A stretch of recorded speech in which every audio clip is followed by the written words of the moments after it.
come on. Serious suggestions, please. I'm not trying to write a thriller here. It's supposed to be an essay, you understand? An essay. That means facts and logic. Well, if it's facts and logic you're after, you shot yourself in the foot with your choice of research topic, didn't you? The Tatara Suna mystery. When so much remains unexplained, there's little to be objective about. Unless, of course, you restrict yourself to textual criticism. Yeah, well, this is my teacher's area of research. I can't change that. But it's fascinating enough without having to sensationalize it, don't you think? The strange location, the missing details, a mysterious person. I want to write my essay on something interesting, and I'm interested in getting to the bottom of all this. That's the only reason I came to you. Yes, you came to me, so all the more reason to take my advice. The fact is, it's the dramatization that will make people want to read it. There's no getting around that. Okay, but...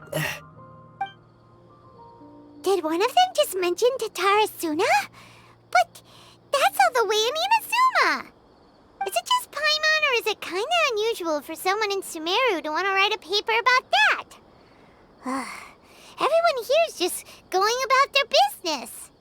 Maybe it really is just Paimon. Guess people here are free to research pretty much anything. Great! Let's go find out what this Tatara Suna mystery is all about. Alright, I guess I'll go with my textual criticism and your editorial direction for the first draft. I have a feeling that the missing Kabuki Mono will end up being the main focus of this paper. Ugh, if only we knew where to find that traveler. From what they say about him, this seems like the kind of thing he'd know about.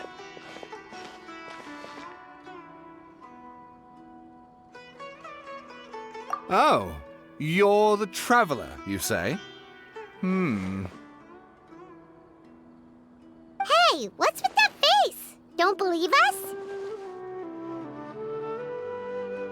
No, of course I believe you. Actually, I first heard about your great exploits when I was still in Inazuma.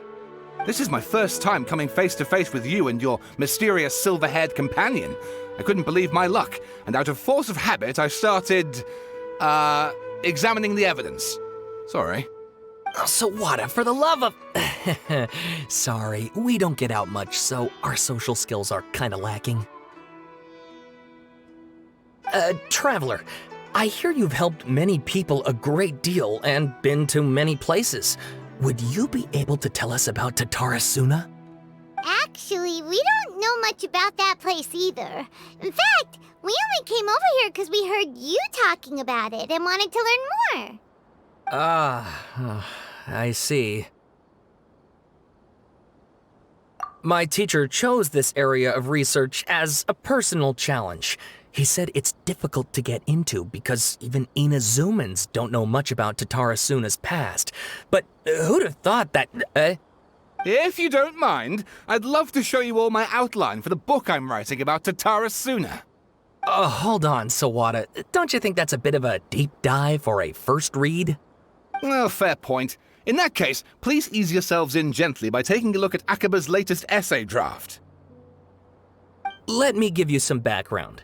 This all started with the discovery of some records in Tatara Suna. The writings mentioned someone by the name of Mikoshi Nagamasa, who crafted a fine blade. But in the end, he threw it into a fire to destroy it, and killed his servant Katsuragi. Why? Well, no one knows.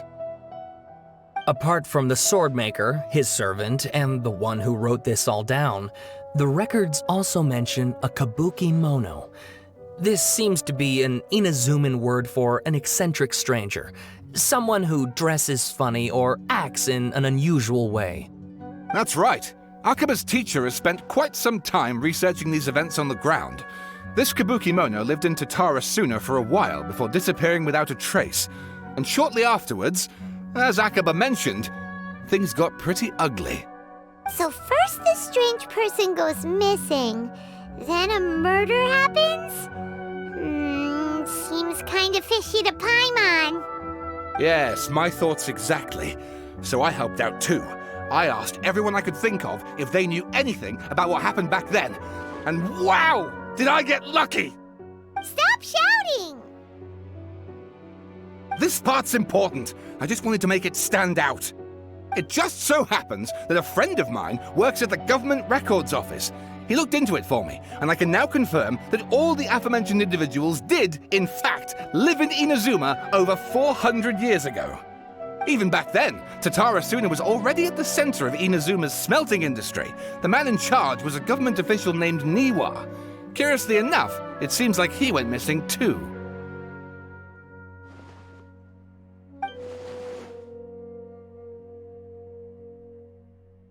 Wait, so there are 2 missing people in the story now?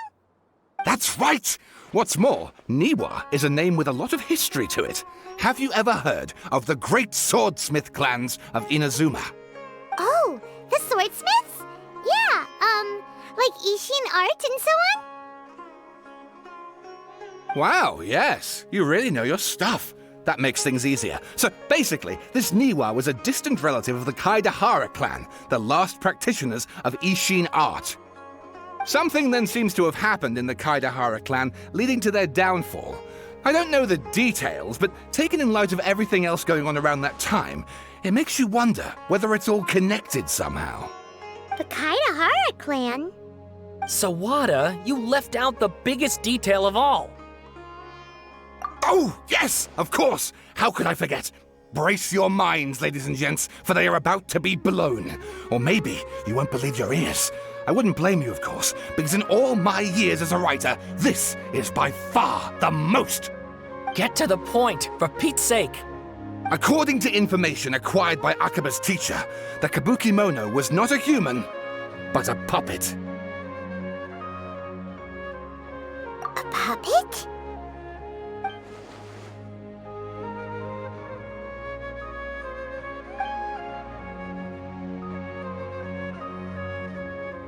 Aha! Judging by the looks on your faces, you do know something after all.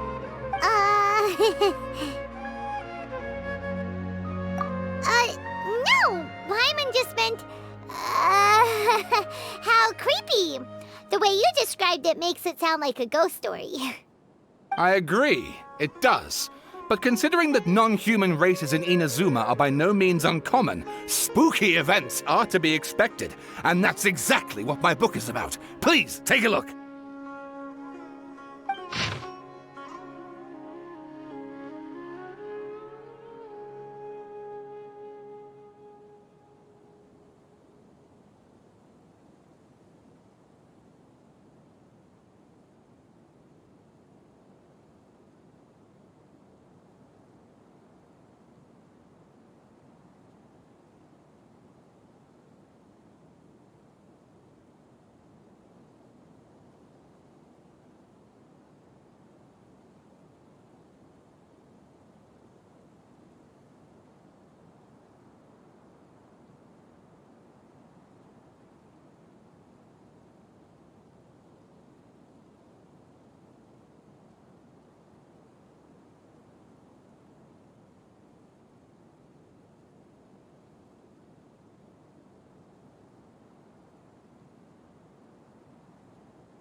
Oh, and please read my essay draft as well.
Sawada was encouraging me to follow his more creative approach, but I think essays should be grounded in facts.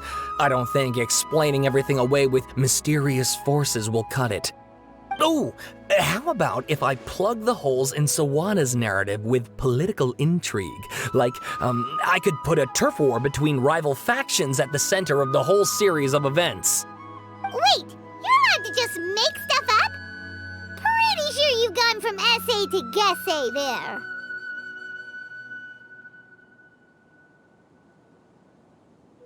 Akaba, look. Your teacher has researched this extensively. I've reached out to everyone I could think of. Whatever information we have now is all that there is to know. This is as much detail as you're ever going to get. Besides, if there really was a political power struggle going on at anything like the level you seem to be suggesting, what hope would we ever have of finding out the truth? Good point. Okay, back to the drawing board, I guess. Give me some time. I need to find a new angle on this. We have some other stuff to do, so we'll have to say goodbye for now. Good luck with your essay! All right, thank you. If you find out any more info about all this, please do let me know. Thanks so much.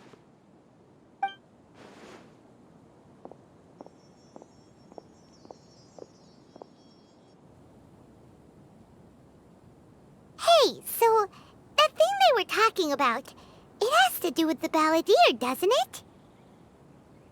Okay, then even if we did know something about it, we probably couldn't share it with them, huh? After all, we kicked his butt and got him locked up. Information about people like that is usually super confidential, isn't it? If you ask Paimon, Akaba should just pick a different topic.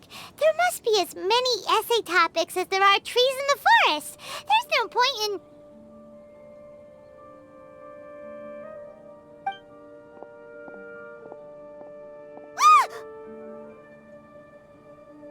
Hey, did you see that? He literally just went by, over there. It looked like... the balladeer! No, it can't have been. He got locked up. Oh, quick, let's catch up and see.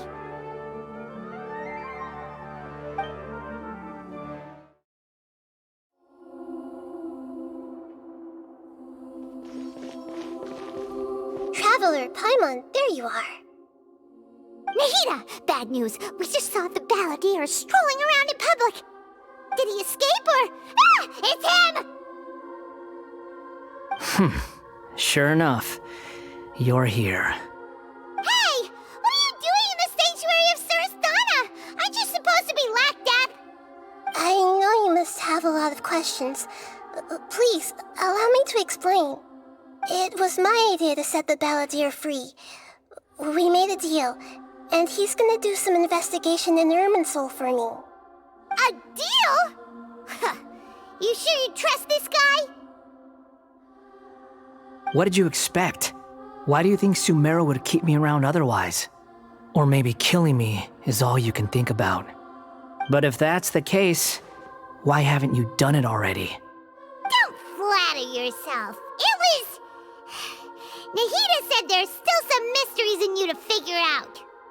Ah, so if it were up to you, you'd finish the job? Guess I had you all wrong. There I was thinking you were just getting cold feet. Well, that escalated quickly. Not a good start. Could I ask you all to please calm down? But Paimon's worried about you, Nahida. Don't let him trick you. It's not every day you see people questioning the God of Wisdom's judgment. Just when you think you've seen it all. Don't you dare try to drive a wedge between us! As long as the terms are reasonable, I don't think there's a problem in making a deal. Even with the balladeer. Well, I for one have no reason to doubt you, considering you even struck a deal with the doctor. Yes, one in which I gained valuable information. You'll come to understand more about that in the fullness of time. The balladeer's power was all but completely spent after your battle. He's no longer strong enough to be a strategic threat to us. That puts him in quite a precarious position. Plus, he's a former Harbinger with knowledge of many of the Fatui's sensitive secrets. Being stuck here in Sumeru could make him a sitting duck, depending on how the Fatui plan to respond. Wait a second. Former? You mean he's not a Harbinger anymore? I take no pleasure in saying this, but it seems as if the doctor had no intention of welcoming back a loser, so... Sometimes it's you using them, other times it's them using you. Most human relationships are this way. Certainly all the stable ones are. That's how it was between me and the Fatui, and also between each of the Harbingers. So as long as you have some value to offer, nobody will ever abandon you. But after recent events, even I have to admit that I'm not worth quite what I used to be. Well, if the Fatui are gonna reevaluate my utility, I need to have a backup plan for myself. As we discussed, I don't like causing harm to living beings, and you said you need protection. So, why not join forces with us? I think these two have made their objection to that idea fairly clear, don't you? And they're your friends, so I guess you'll be siding with them. Yeah, obviously! Nahida, don't listen to him! Then let's put that discussion to the side for now. We still have time. Today can be a trial run. Where we go from here will depend on how well we manage to cooperate today. All right, then I'll do what we agreed. Good. Go now, and keep in touch. Nahida, are you serious about this? Yes. I have my reasons for this decision. In fact, I'm largely doing it for your benefit. Yes. As I told you once before, there's information about your twin in Irminsul. Oh, yeah. Actually, that's the whole reason we came to see you today. So, you have an update on that? Mm-hmm. You may remember me mentioning that the Fatui had not included your twin's details in the Descender category. This is an extremely important point.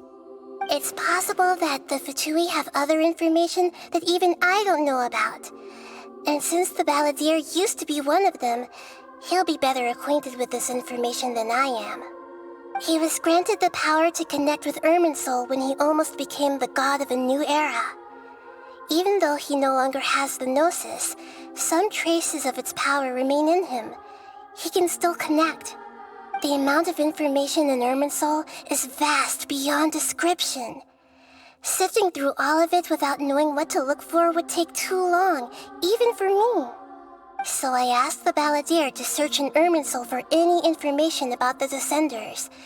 He's more familiar with this kind of information, and should be able to find it more quickly. Exactly! Or what if... Paimon just doesn't trust him! He's treated us as enemies every time we've run into him! I understand. But sometimes, everything is dictated by which side you're on. How things will go in the future depends on what information he brings back. And Traveler, I know what your heart desires most of all. Our minds have connected several times before. There is a corner of your heart reserved for an intense longing. A feeling of being all alone in the dark, searching for the one candle whose light still burns. As Sumeru's deity, it is my responsibility to be on guard against the Balladeer. But as someone who counts you as a friend, I want to do something for you. If this deal with the Balladeer can give you the answers you've been longing to find, then it's worth it. It's my pleasure, really. You're Sumeru's hero. You've more than earned it. Paimon's still worried about this idea. Is there anything we can do to help? I was going to contact you about that, but then you suddenly showed up on your own accord. Seems like we have a telepathic connection. In fact, I was going to ask you to supervise the Balladeer on my behalf while he carries out the task I assigned. Even though he only has a fraction of his full power left, That's still a fraction of a former Harbinger. If you could accompany him, it would put my mind at ease. Of course, I'll be there to help guide you through Irminsul from the outside. Great, thank you. Prepare yourselves. I'm going to transport you into Irminsul. Wow, it looks pretty different here compared to last time. The colors are gentler. Guess that must be because Sumeru's at peace now.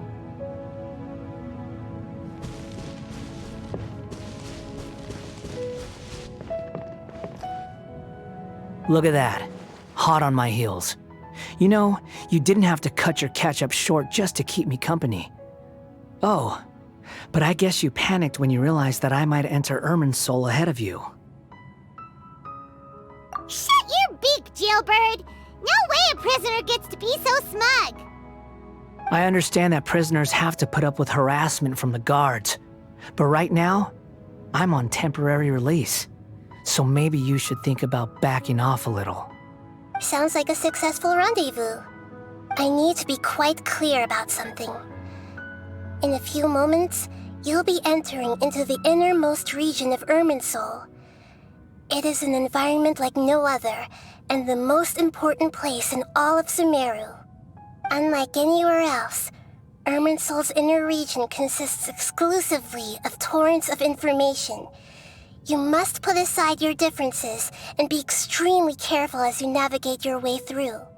I know there are many grievances between you on both sides, but it is essential that you remain calm after entry. This is as much for your own safety as anything else. Fine, let's call it truce. But only until this mission's over. Let's cut each other a little slack, shall we? We are going to be traveling together after all. Per my agreement with Lesser Lord Kusanali, I'll be at the front. It's my job to lead the way and get rid of any obstacles in our path. All you have to do is keep your pretty eyes open and try not to fall behind. You sure are confident. Paimon will give you that. You make it sound like you're even more experienced at adventuring than us. If there are no further objections, I suggest we get going. Or did you need some time to mentally prepare yourselves? Ew! Ugh, the snark on this guy, it's unbearable.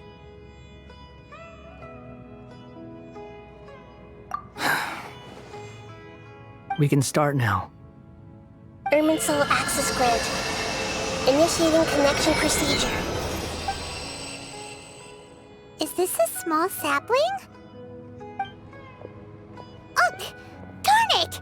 Come on, let's catch up with him.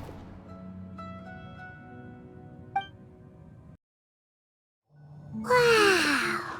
So this is the inside of Irminsul. Ooh.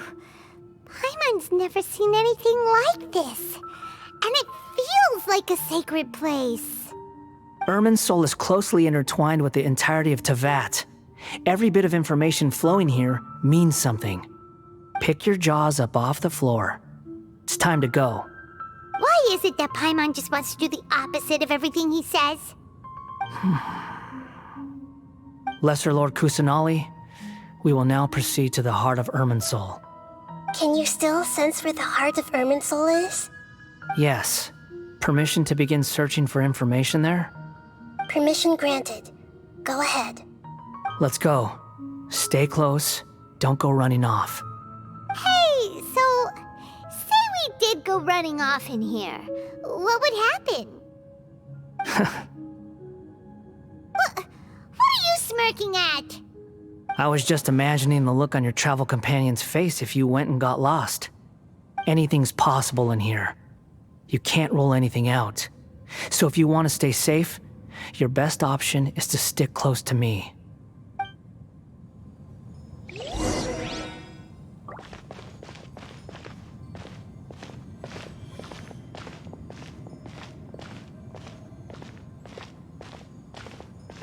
These sapling things have spread out.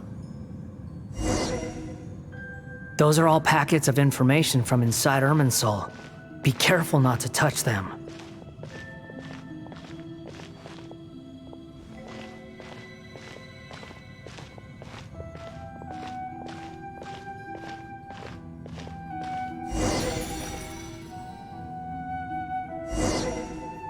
It looks the same in every direction.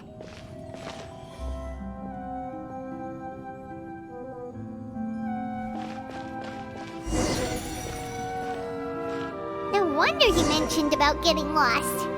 Huh. What do you know? He was actually telling the truth.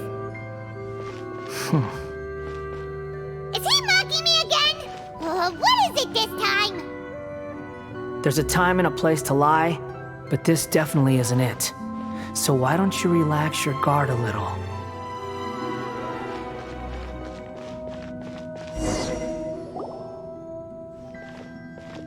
We're here.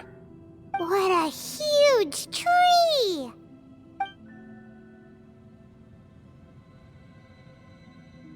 Lesser Lord Kusanali, Good, you made it.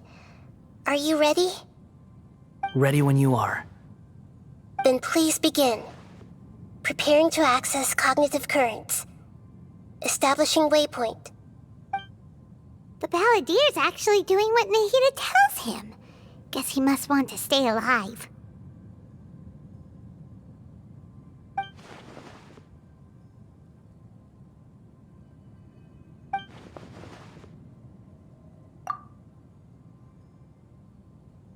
The rest is up to you. If you discover anything at all, make sure to share it with us. Will do. Huh. For once, we're the ones with nothing to do. Traveler, Paimon, would you like to talk?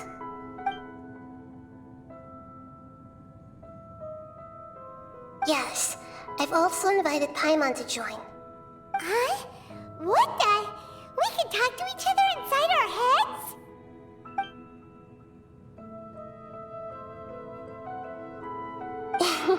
That's part of it. Plus, we're all friends. There's nothing wrong with us talking like this once in a while. Paimon's never tried this before. This is great! So, Paimon's been wanting to ask you something. Don't you think the Balladier's a bit of a walking contradiction? He's always talking back, but he seems to listen to what you say.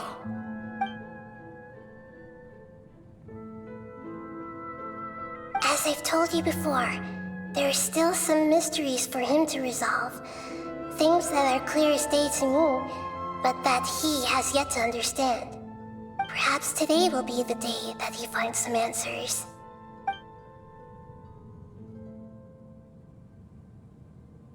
Well done. Smart and attentive as always.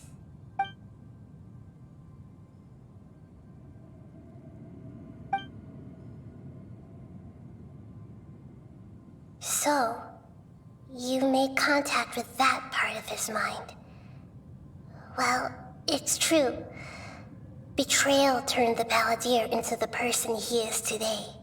Huh. Paimon thought nothing could get under that guy's skin. Turns out, he can get hurt and angry just like anyone else. Everyone has a history, Paimon. Even if you're a puppet created by the Electro Archon. Speaking of puppets, we ran into two people at the Academia today talking about an essay. Turns out their topic was about the Tatarasuna incident. Nahida, do you know anything about that? If you mean the mysterious events, the Kabuki Mono and so on, yes. I know about all of that. Really? Because from what they were saying, it sounded like lots of Tatarasuna's history is still unexplained. And most of the information we have now is just from people filling the gaps with their imagination. At least that's what they thought. Oh? How interesting. Those two managed to deduce quite a lot through guesswork alone. So the Gese got it right? Well, they guessed right about one thing. Tatarasuna was sabotaged. Must be a riveting conversation you three are having. Funny how all the good ones happen when I'm not involved. What makes you think we're talking to each other?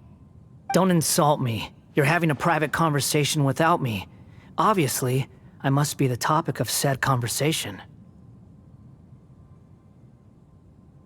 Of course you do. You can't have your prisoner knowing too much.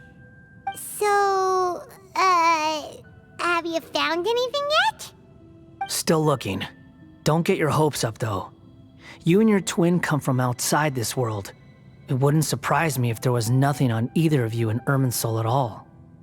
Wait, how did you know about that? Did Nahida tell you? It's not like we've never met before. And anyway, you're world famous. It'd be more surprising if I didn't know a few things about you.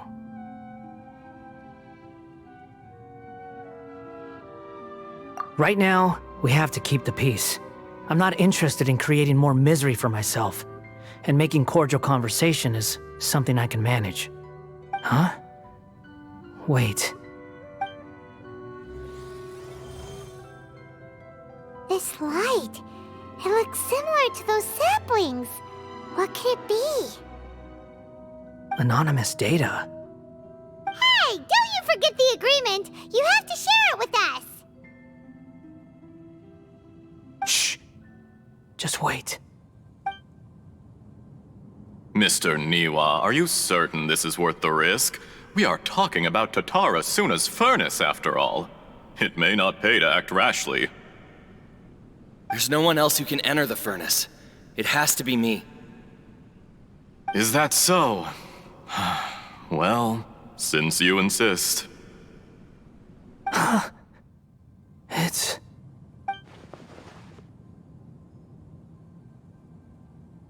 Whoa!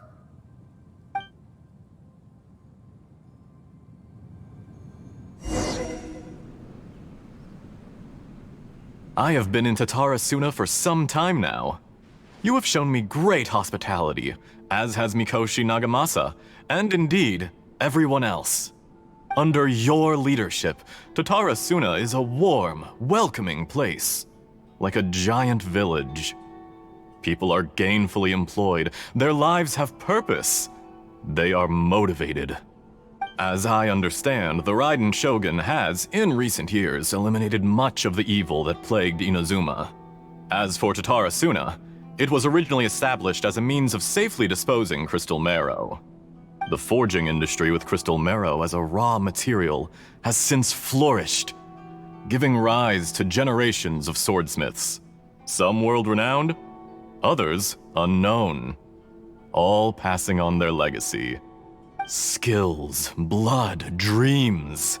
Every smith brought into this trade looks to find their purpose between steel and blade.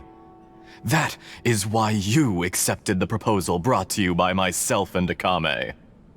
Yes, well, were it not for you coming to Inazuma and happening to make Akame's acquaintance, the two of you never would have joined forces.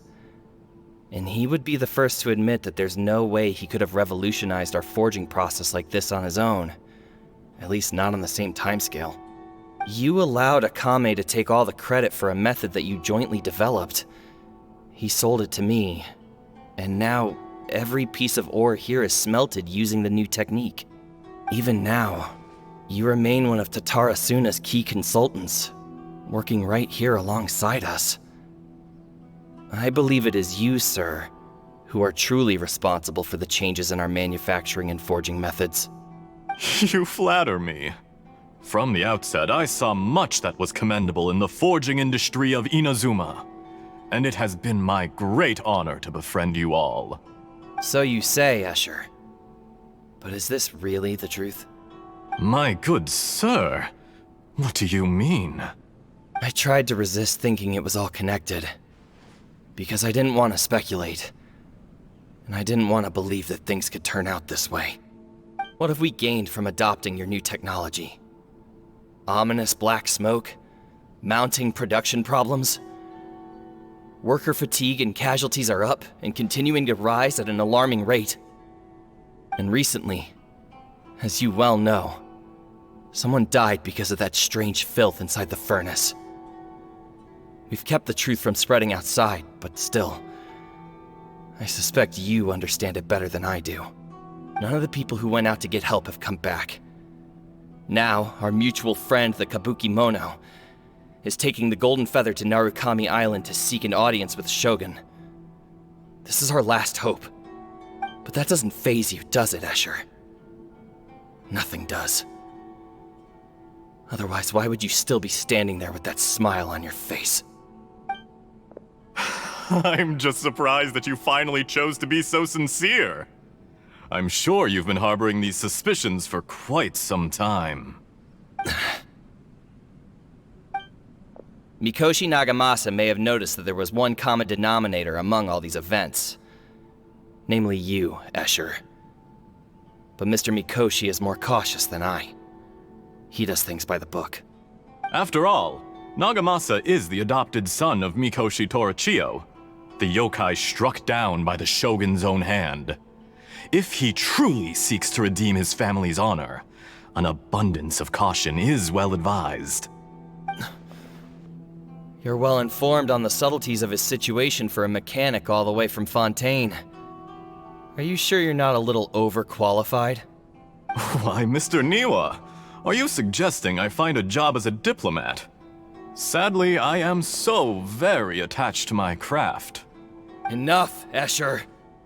I'm here because an evil force is raging inside the furnace. And someone needs to take your new device inside the high-risk zone so we can absorb it and put an end to the problem. I'm in charge here. And I'm about to take some responsibility and head inside. Probably to my death. But what about you? What are you still doing here? Judging from the look in your eyes, you don't seem to trust me. Drop the act! We're past that now. Whoever you are, it looks like your plan to destroy Tatarasuna has worked. I just want to know what you're still doing here. What's left? Don't you have all your answers by now? Honestly, I'm just waiting for the right moment.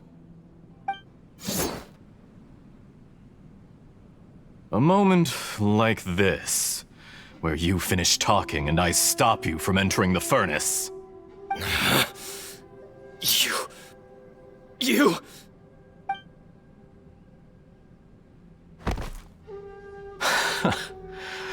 You're a little smarter than I initially gave you credit for. I thought I'd disguised myself exceptionally well, at least for the first few days. But to my surprise, you had your people look into my background right from the start. It's a long journey from Inazuma to Fontaine, but that didn't stop them. Eventually, they managed to confirm that Escher was an alias, and that I was not from Fontaine at all. And yet, despite all of that, you still fail to realize my true identity, and what I seek in Tatarasuna. Did you really think you would be able to see through my plan? If you kill me, there's no one who can get inside the furnace. So you're really going to destroy this place? Is that it? Oh, but you're quite wrong. There is one other person. Some may not see him as a person, but you told him yourself. You're not a puppet. You're a human. You're just missing a heart. Whoever you're working for won't get away with this. They'll be found out. But this makes no sense. What are you really trying to accomplish by all this? Why go to all this trouble? It's no trouble at all. Patience is a virtue which I have in abundance. This is all part of a carefully controlled experiment. If you must know, I'm happy to divulge my true identity. I'm a Fatui Harbinger. Call me the Doctor. The Fatui? Who? What do you want? Just to create a minor inconvenience for your nation. That's it?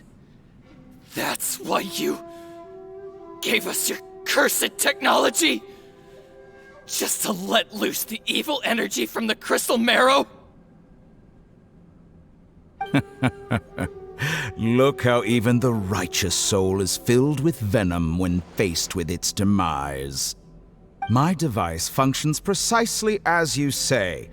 It is the only chance you have of preventing a catastrophe and keeping the truth from the outside world. However, I did not make it with you in mind. It is easier for a person to be possessed by evil spirits when they are filled with hate. So give in to your fury. I want to see what happens when a malevolent heart is placed into an unsuspecting puppet. Make no mistake, even without you, that pure, innocent puppet would only end up being used by someone else instead.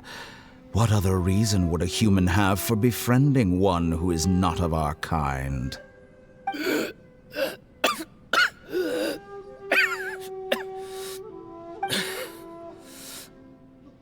If you give him my heart, tell him that both Nagamasa and I see him as one of us. He has nothing to prove to anyone. Because not everyone just wants to use other people. The only ones who think like that are people like you. What a beautiful way to see the world. It almost makes me feel a little guilty. Then out of respect for you, I shall redefine myself. Think of me as a monster or a demon, if you wish. At least this way your death is not a consequence of your own folly turning you into an easy target. You simply lost to something more powerful than you could ever hope to defeat. I say, Mr. Niwa, let's see what happens. Will your puppet friend become a human? No, that will prove quite impossible. Mr. Niwa? Already dead. What a pity. Jester, I have completed the task you gave me, creating a gap and infiltrating Inazuma's inner workings. What fun it was. I'd like to introduce a puppet to you. If he proves useful, let's make him our newest comrade. And if not, let's turn him to dust.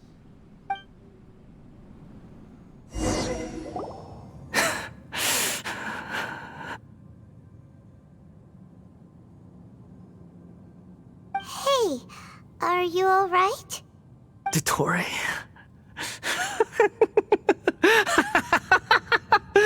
Dottore!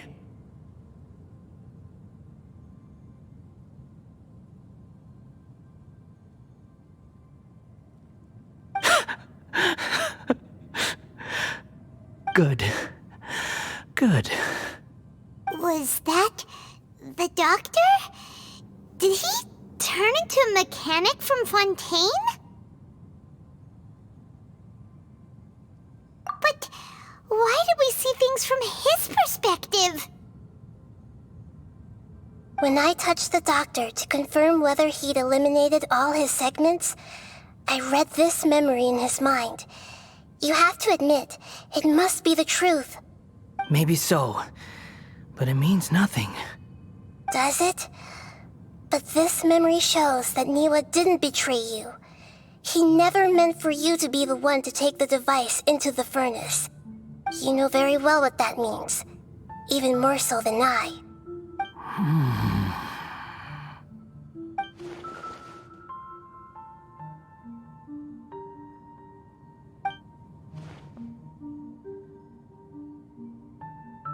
Let's give him some space. He looks really mad. Paimon doesn't want to be anywhere near him right now. We need to give him some time to process his emotions. Paimon's still confused about the Tatarasuna incident. So, the doctor was behind it, but why has that gotten him so worked up? Nobody has ever deceived you like that, Paimon. It's natural that you find it difficult to understand. Perhaps he needed to learn this someday. So now you have the complete picture. Katsuragi took the Kabuki Mono to live with the people of Tatarasuna. Later, the doctor showed up, disguised as a mechanic from Fontaine. And that's when the trouble began. It was all a horrific experiment planned by the doctor. Everything he did was just to plant seeds of disaster in Inazuma that would bear fruit in the future. Of all the unwitting participants in the doctor's experiment, the balladeer became the main test subject. After the events you just saw in that memory, the doctor put Niwa's heart into the device and handed it to the balladeer. Then, he instructed him to enter the furnace and absorb all the filth caused by the smelting process. The load was far beyond what he expected, but the balladeer survived. He left the furnace in sheer exhaustion and said to the mechanic, "This device seems to have protected me. What's in it?" The mechanic answered, "Niwa fled this place for fear of punishment, but he left you a gift. He said it's the one thing that you've been looking for." He took it straight from the chest of one of his innocent servants. The mechanic removed the withered heart from the device as he spoke. The balladeer was stunned that such unthinkable cruelty had brought him the thing he'd been longing for his entire life. A heart acquired through cold-blooded murder is a cursed thing, but it had protected him from the filth. He thought Niwa had completely betrayed him, and yet this very betrayal had ensured his survival. Overwhelmed with anger and sorrow, the balladeer threw the heart to the ground and left Tatarasuna without looking back. Holy moly. So the doctor killed an innocent man and pinned everything on the victim? That's terrible.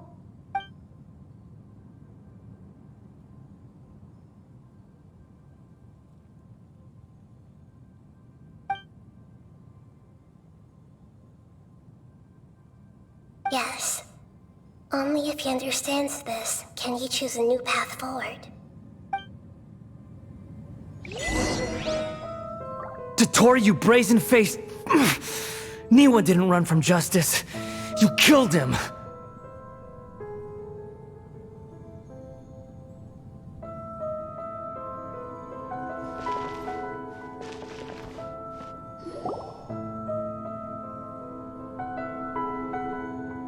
Shall we see how he's doing?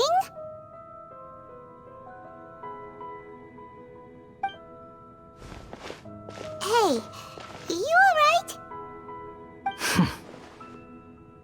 That's a scary expression. Are you worried about me? If we didn't have such a history, I'd almost think that qualifies me to be your friend. It won't. I'll keep my end of the deal. Hey, aren't you investigating the stuff we want to know about? That's why we're here. But unfortunately, there's no information about the Descenders in Irminsul. Even if you can't find anything, that seems to confirm it. Irminsul does not keep records on the Descenders. Anyone who comes from beyond this world is not counted as part of Tevat. Oh, does that mean we have to leave empty-handed?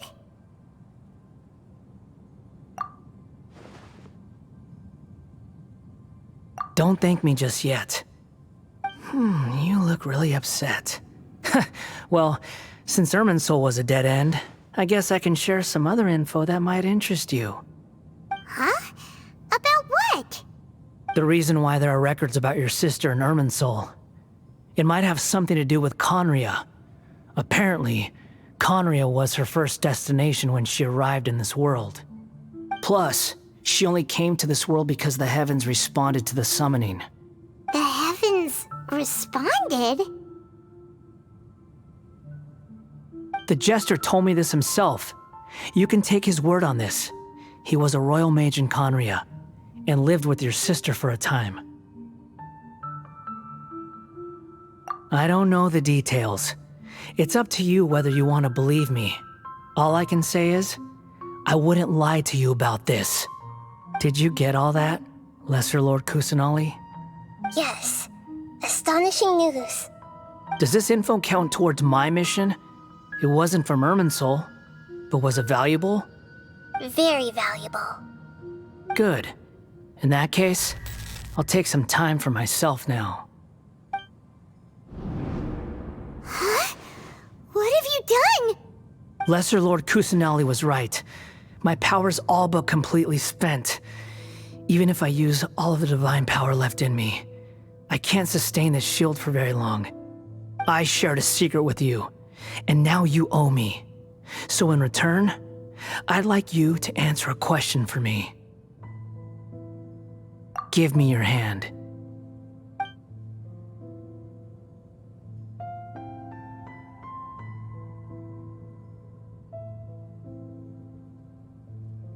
Can you hear my voice inside your head?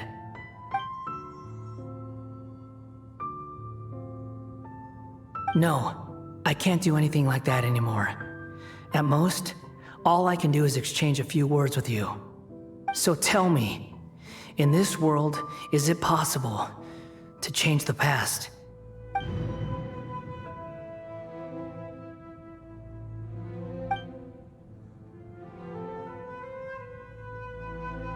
Done. Huh? What the? What happened? Paimon only saw you hold hands for a second. Nothing. I was just thanking him for helping me.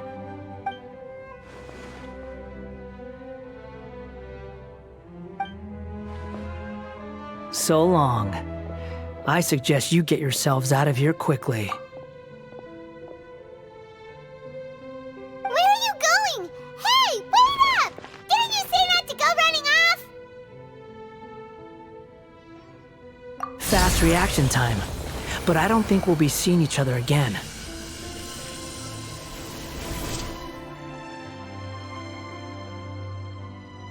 From this day forth, the names Balladeer and Kabukimono will cease to exist. Those who died in Tatarasuna because of me deserve another chance at life. Hey, Balladeer! Don't do anything stupid! You know, I never did like insects. Hordes of the puny things swarming together can be a real nuisance. And I enjoy nothing more than to stamp them out like the pests they are. But if a colony of harmless ants isn't threatening anyone, I guess they deserve to be left alone.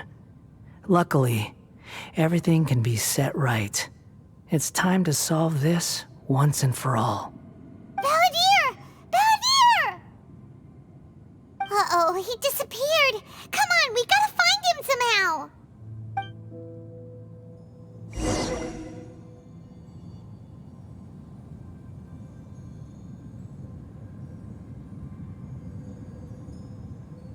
Oh no, he's really gone.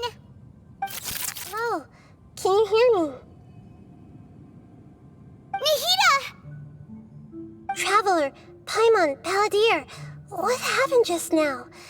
I was suddenly cut off by some kind of power. It was the Balladeer's fault. He shut you out. I didn't think he'd be capable of something like that with so little power left. Did he keep some of his power hidden when he was defeated? Or did he achieve something beyond his abilities, and it took everything he had? Where the heck did he go? Ugh, it's all our fault. We were supposed to keep an eye on him. Sorry, Nahida. Don't be. It's not your fault. Please, let me handle this from here, even though I'm not sure I can solve it. We're running out of time. Follow my lead and get out of Irminsul as soon as possible.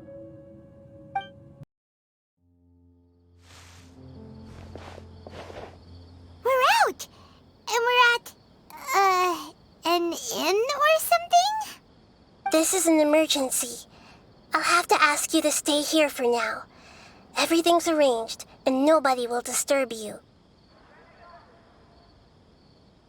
I'm sorry, but this isn't something I need your help with. Leave this one to me. An emergency? How bad is it? Nahida, will you be okay? Don't worry. If my assessment is correct, though there may be some minor disturbances, it won't lead to a disaster. Please rest and recover your strength here until I say it's safe. Her voice has gone. Paimon can't shake the feeling that something really big has happened. What do you think the Balladeer meant? And why did he suddenly grab onto you before?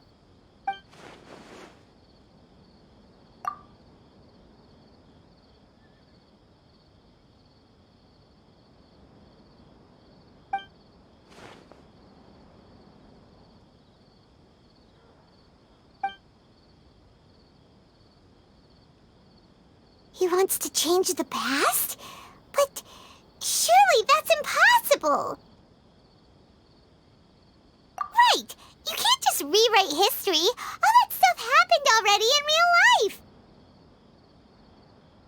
It's like, imagine Paimon drank all the water in this inn. Even if no one was there to see it, Paimon would sure as heck remember drinking it!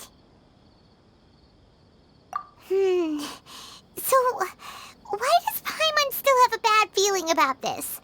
Paimon can't help but feel scared about what he might do. Oh, Paimon's so confused. Huh? Ah! Sorry, Paimon accidentally... It's the Balladeer's fault for causing Paimon all this mental stress. But erasing yourself from history?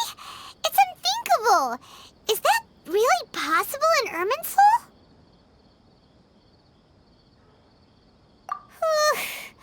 Uh-oh.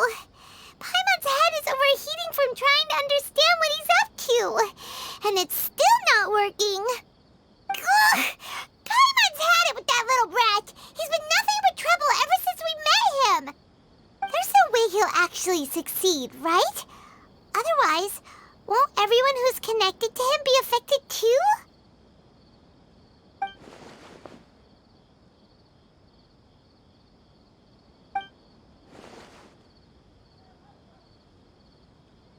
There's nothing we can do about it at this point.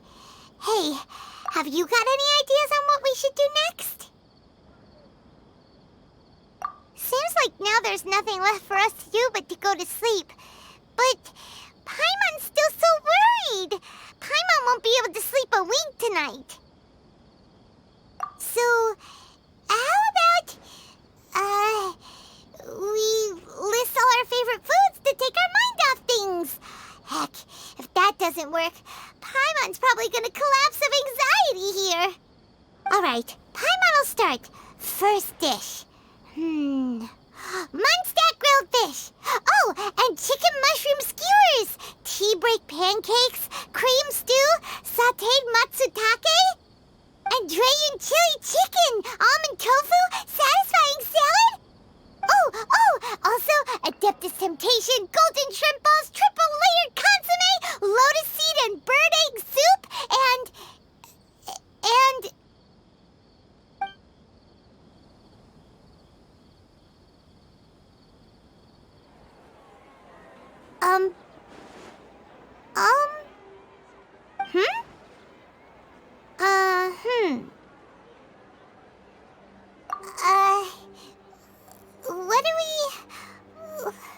What was Paimon supposed to be doing just now? Paimon was, talking? Huh. Paimon suddenly can't remember what she was talking about. What was it again? The Balladeer? Is that a food too? Huh. Weird name, though.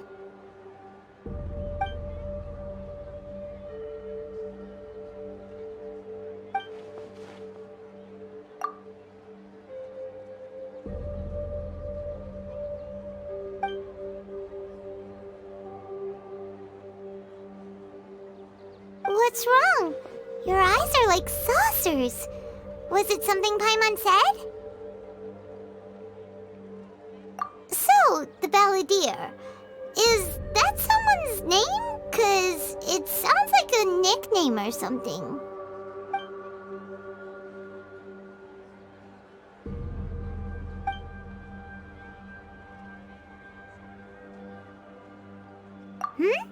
Okay, sure. Where are we going? Huh? Fine by Paimon, but is everything okay?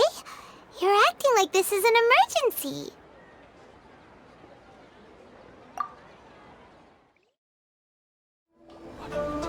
We made it to Amanoma Smithy. Ah, it's been a while. Of course. Go ahead. Oh. Now there's a question I wasn't expecting. Very well. I'll tell you what I know once more. The once renowned Raiden Gokuden, comprised of 5 branches. Amenoma, Futsu, Ishin, Hyakume, and Senju. The art of forging practiced by these 5 clans was first taught to them personally by the almighty Shogun. Over time, the 5 branches diverged from one another as generations of bladesmiths honed and perfected their craft until they became 5 distinct traditions.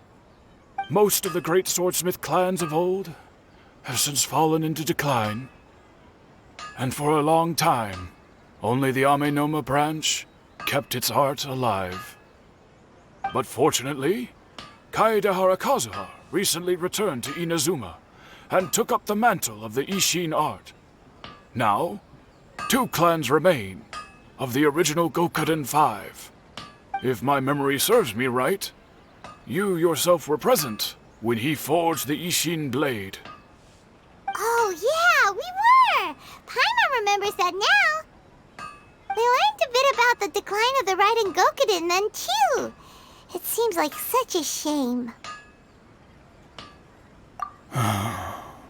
That, my friends, is a tragic tale indeed. In fact, this was not made known to me for most of my life. All these years, I knew of those great clans' demise, but never the cause. Only recently, when the question was on my mind, did I ask Kaedehara Kazuha about this. He told me that, as we are both heirs to a branch of the Raiden Gokuden, it was right that I should know the truth. There is no harm in telling you, but I must warn you. It is a dark and sorrowful tale. The Raiden Gokuden were the targets of a murderous rampage by a vengeful bladesmith. Vengeful? Why? 400 years ago, so I'm told, there was a catastrophic malfunction in Tatarasuna's furnace. One brave swordsmith heard the commotion and chose not to flee, but he rushed to the scene, hoping to prevent a disaster. Tatarasuna was home to a state-of-the-art forging and smelting operation in that day, and overseeing it was the armory officer. His surname was Niwa, though he had family ties to the Kaedehara clan. Knowing that they had just one chance to save countless lives, Mr. Niwa and the swordsmith leaped together into the furnace. The furnace quickly stabilized, but neither of them made it out. The smith's death, though heroic, dealt a devastating blow to his family's fortunes. His orphaned son was left to fend for himself, and grew up deeply resentful at the world. In his heart, the whole of Inazuma was culpable in his tragedy. He hated the almighty Shogun for her apparent indifference towards his father's death, and he hated everyone who had done nothing to try and save him. Powerless and destitute, the only legacy he had to pass on to his children was his hatred. Generation after generation bore this grudge, living in utter misery. Alas, if only the story could have ended there. But 100 years ago, the then head of this family reached the end of his wits. He could bear their fate no longer, and yet he could do nothing to change it. Finally, he made a drastic decision to take revenge on the Raiden Gokuden. In doing so, he sought to vent his pent-up anger and shake the very foundations of Inazuma's forging industry. In his fury, he murdered indiscriminately, killing even bladesmiths from the Hyakume clan which he belonged to. His goal was absolute, the devastation of all of the Raiden Gokuden. But when he came to the Kaedehara and Kamisato clans, his killing spree came to an abrupt end. He failed to catch them unawares. They fought back fiercely, and they did not spare his life. That is why the Kaedehara clan and their Ishin art survived that day.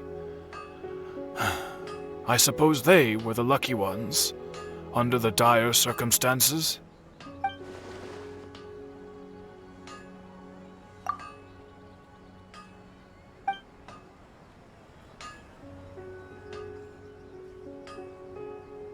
Was there anything else you wanted to ask? Kazuha? Why, yes. Just yesterday, in fact. We spoke for a while over some tea. He seemed well.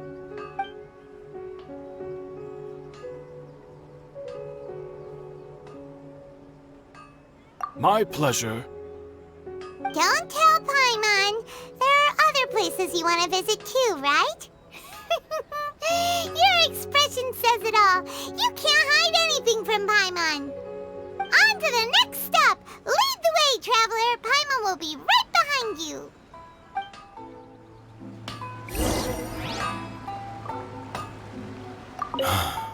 Whenever I'm reminded of what happened back then, it always weighs on my heart.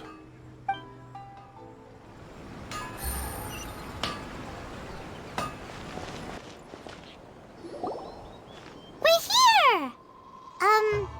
This is the Yashiro Commission's headquarters, so... Traveler, it's been a while. If you're looking for the Commissioner and Miss Kamisato, I'm afraid your timing is unfortunate. They're not here right now. Are they out on business? The Commissioner is out on business, and Miss Kamisato is standing in for some meetings in the Commissioner's place. If it's urgent, you're welcome to wait inside until they get back. What do you think? Shall we go in?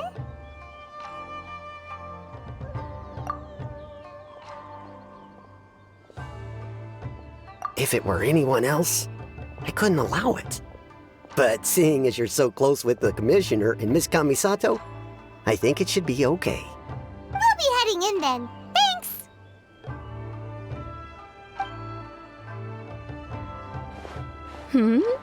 Hello, dears. Is there something you want to say? Of course, traveler. Yes, I know who you are. Miss Kamisato has told me about you. What would you like to know? Oh, they're both very well indeed. Lately, Miss Kamisato has been rather busy attending all kinds of meetings and occasionally paying visits to some local organizations on the Commissioner's behalf. As for the Commissioner himself, well, you know, busy as ever. That much hasn't changed. Although he does seem to be in a rather good mood these days. So pretty much business as usual on the Yashiro Commission, huh? Very much so.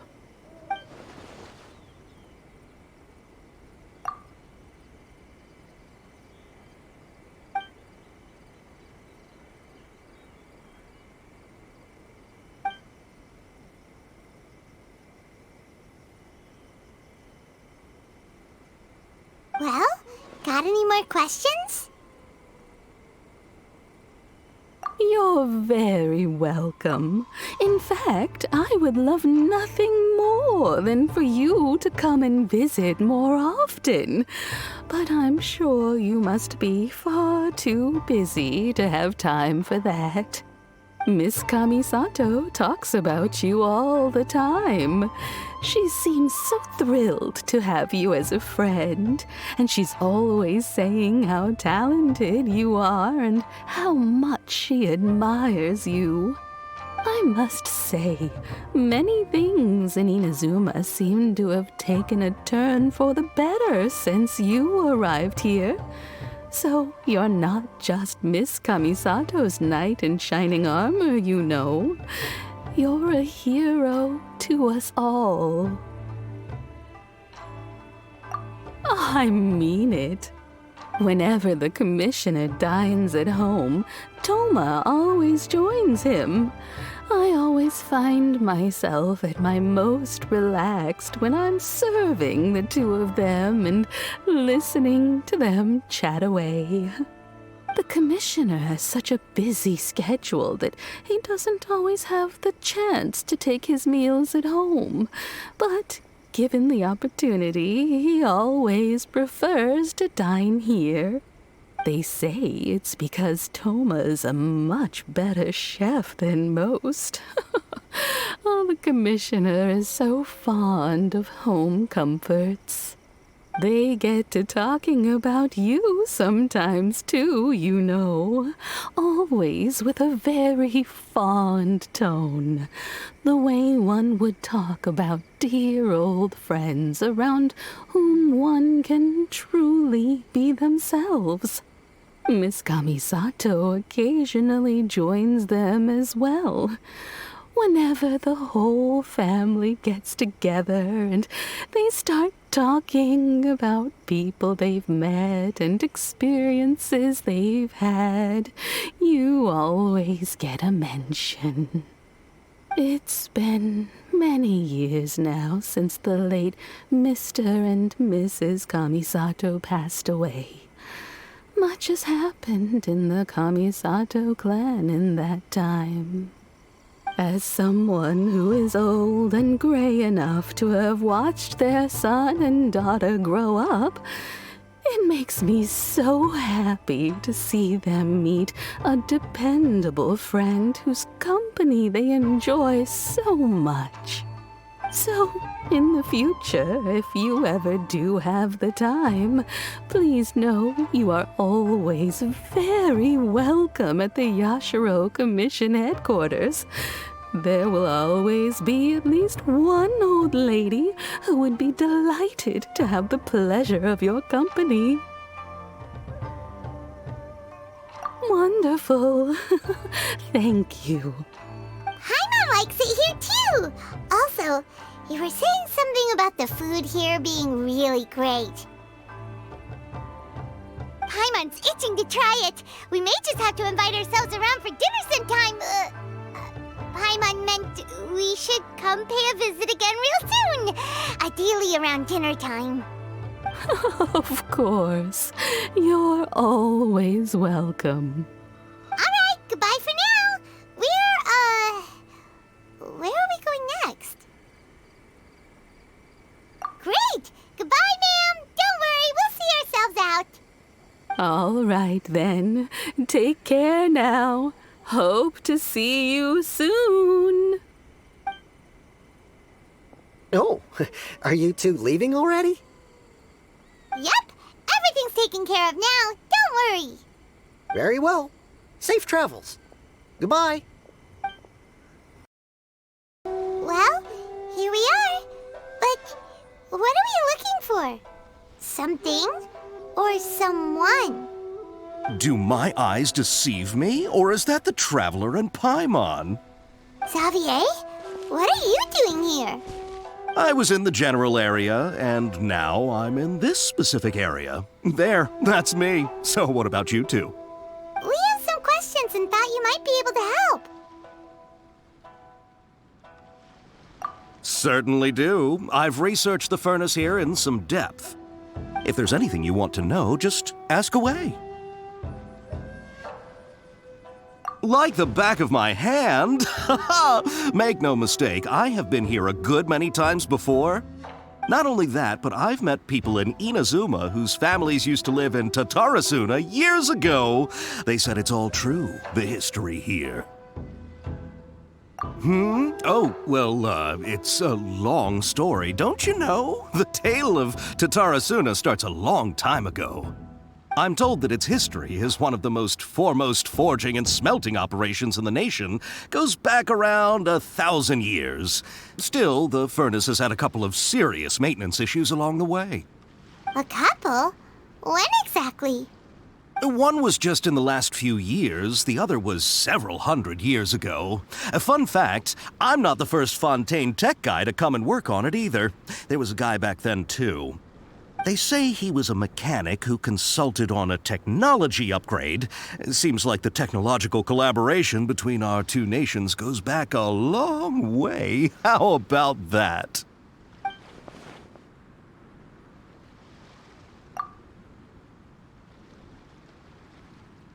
Hey, weren't you gonna ask Xavier something about Tatarasuna? Come on, ask already! Oh, I didn't realize you two were here for a history lesson. Me neither. Paimon doesn't know what's gotten into this one today. Feels like we've been preparing for a history exam or something. What brought this on? Did you just wake up today with a sudden burning desire for historical knowledge? Sure, go ahead. A kabuki mono? No, I can't say that I have.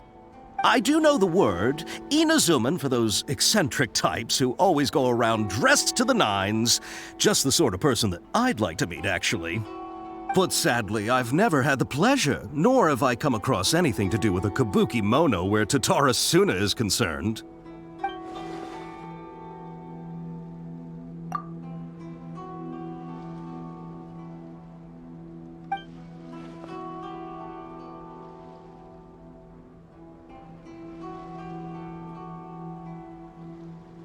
Of course! Don't mention it.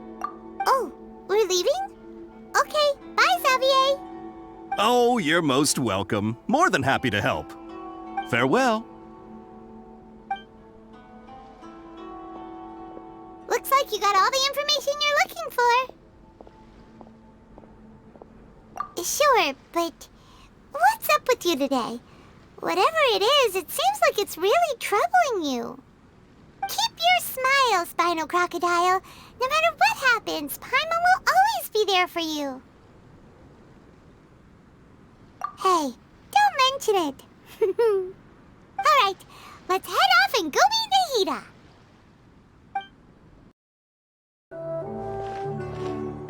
Hey, it's them!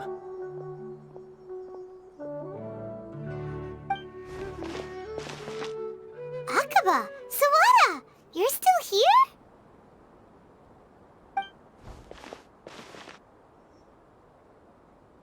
Indeed we are. If you have a moment, we'd love for you to join us once more. We have time. What do you want to talk to us about? It's the same topic we discussed last time. Obviously. Still looking for more info about Tatarasuna, huh? Should we join them?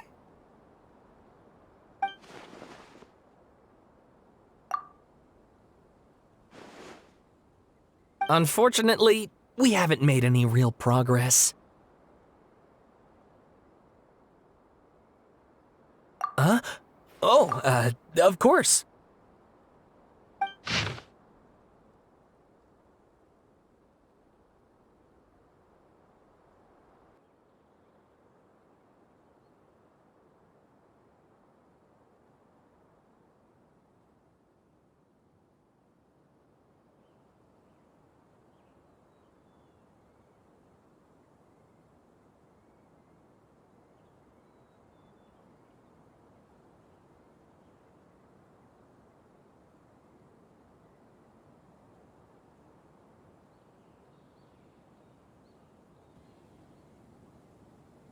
I presume you'll want to read mine as well.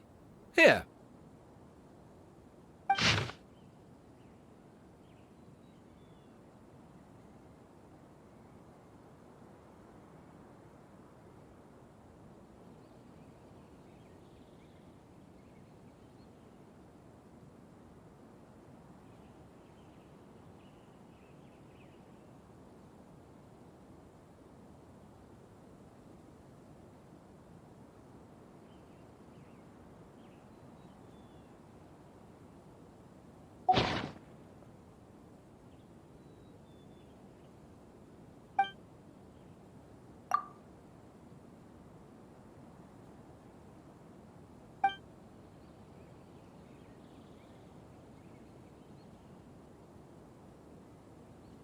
Well, what do you think? Hey, Traveler.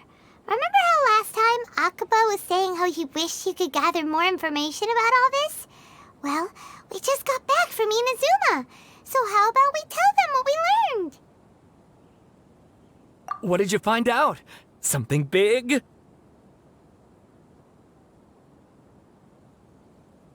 It's a long story. Basically, we have some friends in Inazuma, and...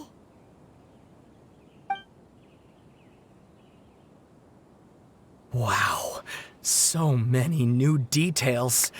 Thank you so much for sharing that with us. Well, well. So it all comes down to one man's desire for revenge. Huh. You heard this from a member of the Aminoma clan, you say? Then I guess it must be true. Ugh. So there's no ghost story here after all. This new information actually lends further credence to my hypothesis. Evidently, swordsmiths were seen as having an incredibly prestigious role in society those days, to the extent that harming them was conceived of, at least by the perpetrator, as a way of exacting revenge against those in power. Yes, okay, point taken, you were right. But that doesn't mean I can't carry on with my novel. And they're back at it. These guys are really into this. Oh, so sorry. Look at us, prattling on about our projects and ignoring you. Thank you so much for the information. You're welcome. See ya. Keep us in the loop if you find out anything else. Will do.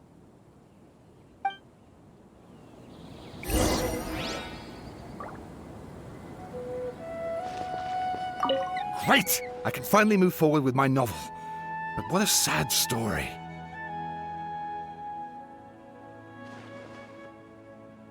I don't know what I was expecting, but I never would have guessed this.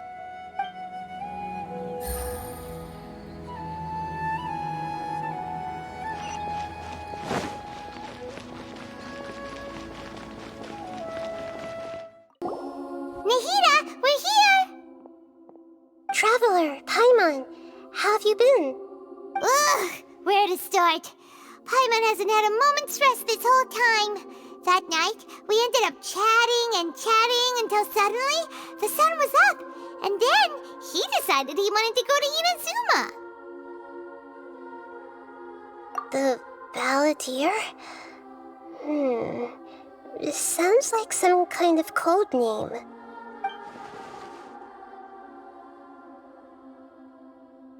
You look troubled.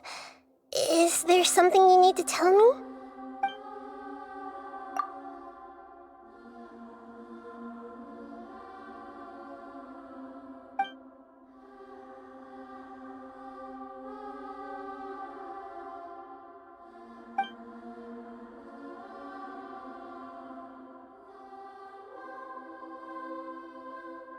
Traveler? Hey, what's wrong? You look so upset.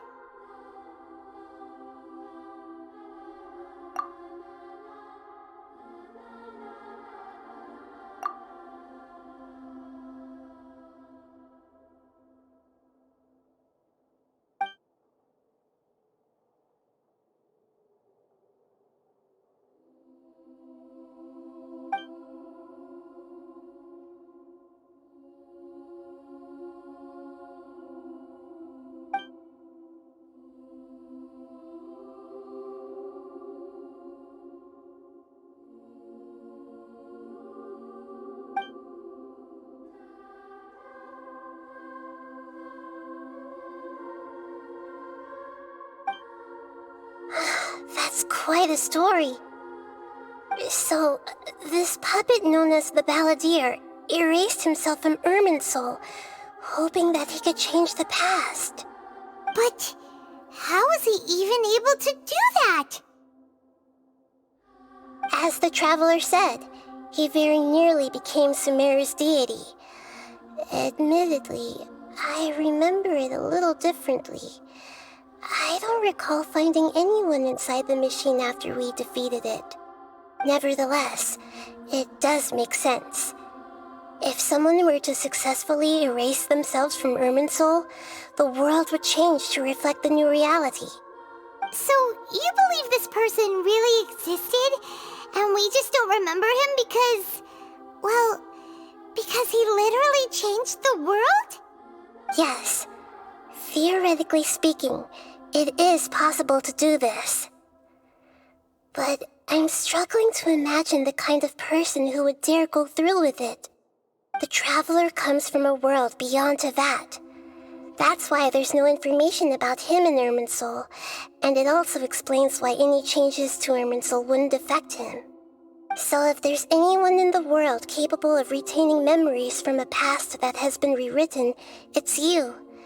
It's quite incredible when you think about it. Paimon's having a hard time understanding this balladeer guy's motivations. Why did he do it? I can only make inferences based on the information we've been given. As for what kind of person he was, only you remember that.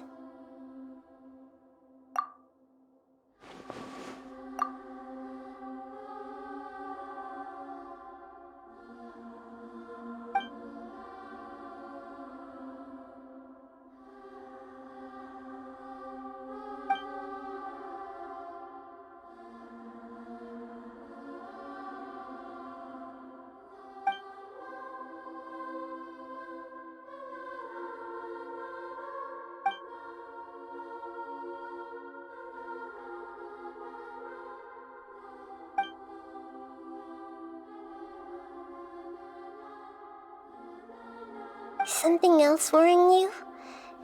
Something that you can't share? It couldn't change the fate of the ones who had died, right? Once the balladeer realized he hadn't been betrayed after all, it must have completely changed his view of the people of Tatarasuna. Now he saw them as friends again. He couldn't keep hating humans after that.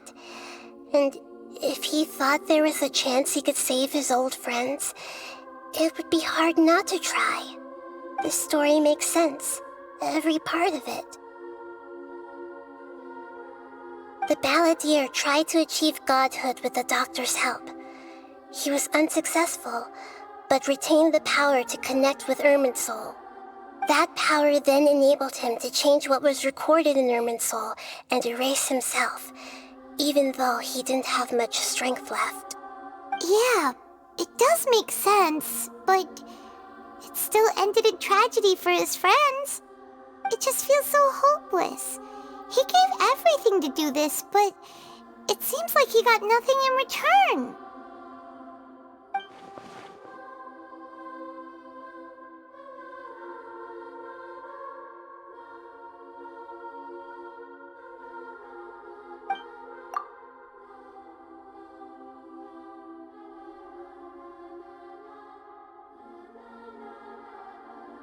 Please wait a moment.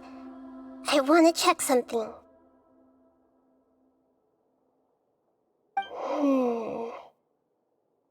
Found it.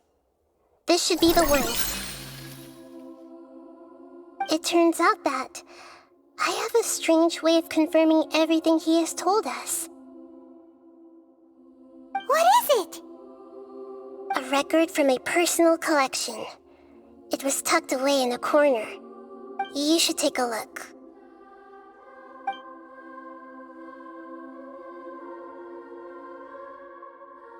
Is this a fairy tale? Who wrote it? I authored this record myself. Huh? You wrote a fairy tale that somehow has something to do with the balladeer? When combined with the Traveler's narrative, it's clear that this story is an allegory. Everything in it is a symbol for something else. Hold on. So this record survived from the past? Yes. Any information about the balladeer or the kabuki mono in other records will have been changed. But I wrote this story in a way that means it was left intact. Changing the information in Irminsul changes to that. But Irminsul can't change information that was well hidden in advance. I guess I must have written this story as a backup before the Balladeer entered Irminsul. That's incredible! What a great idea! And sending the Traveler into Irminsul with the Balladeer must have been a further precaution. I knew he'd remember everything. This story is abstract enough that it still resonates with the present information recorded in Irminsul. But if we connect all the different pieces together, the true story that emerges is the one he told us, the now erased life of the Balladeer.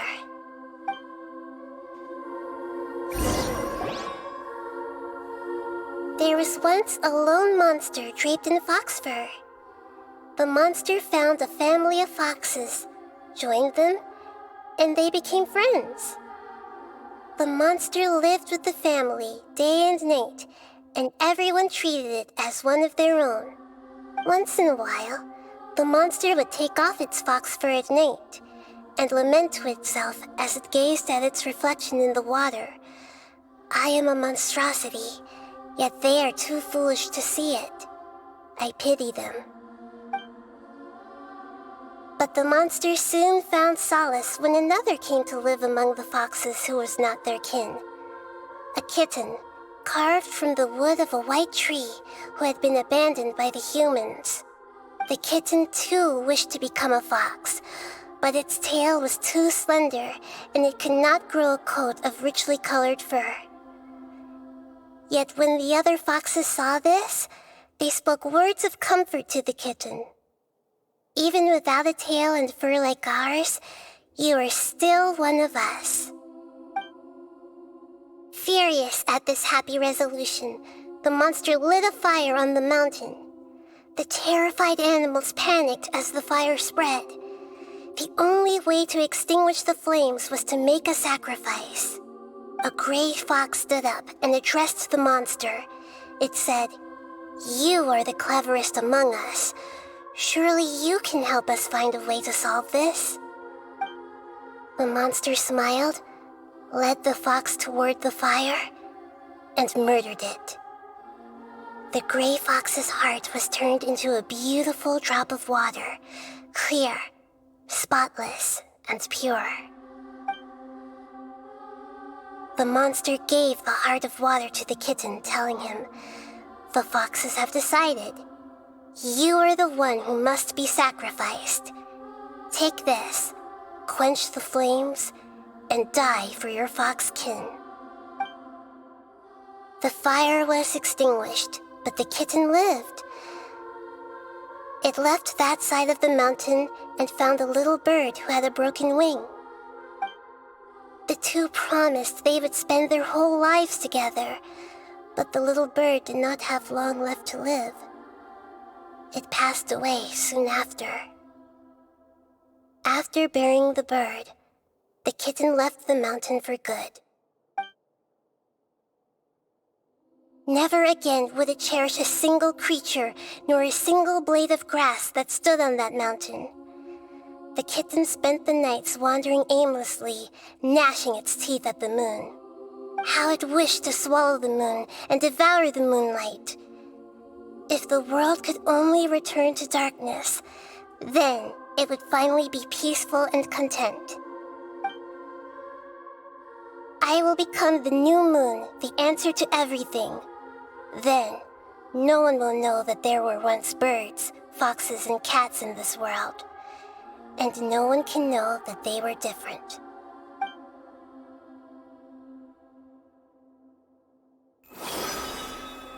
We solved it! I remember now. This is not just the Balladeer story. It is his very own memories. I made a backup so that it would be preserved no matter what happened. To become a god, he was experimented on and modified countless times. It was brutal torture, and the only reason he was able to survive is that he was a puppet. This memory was extracted from him by the scholars. Presumably, they kept it to have something to defend themselves with. Creating a deity was just the first step. Some of them wanted to be able to control it. That's why they backed up his memory for later use. I buried it deep inside one of my own dreams, and then hid it inside an allegorical story so that it wouldn't be altered. It's hard to believe that this person really existed, let alone that he tried to get rid of us on more than one occasion. Paimon has no memory of him at all. He completely vanished like a puff of smoke. The Balladeer agreed to help me look for information about the Descenders, and although he was unsuccessful, he still helped you. Before he vanished, he confirmed an important detail, that Conria was where your twin first came into this world. We still don't know how the change to Irminsul will affect the senior ranks of the Fatui, but in all likelihood, they won't even remember their own Harbinger.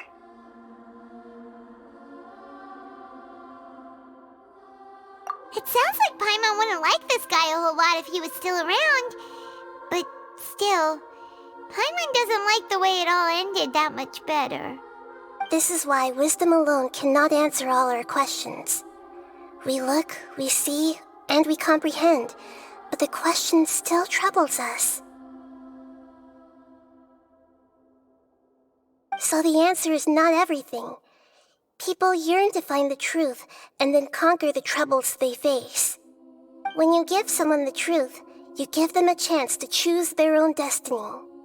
To others looking on, this may seem like a pointless endeavor, but for him, the chance to act on his desire to disappear must have meant a lot.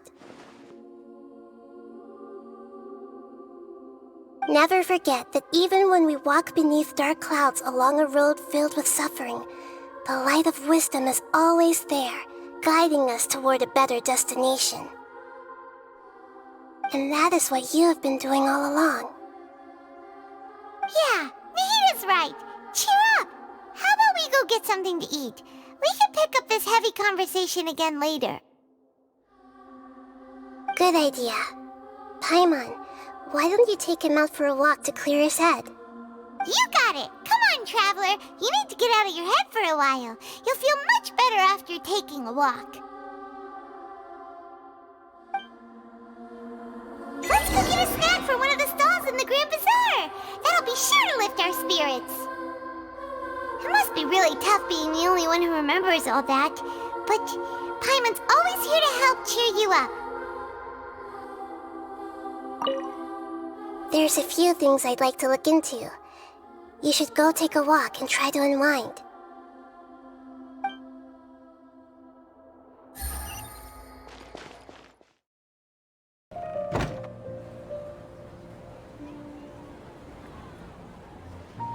We're here! What should we eat first?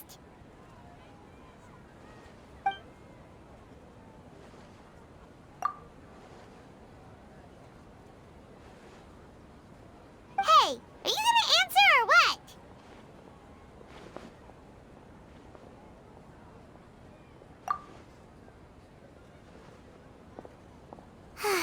Alright, whatever you want.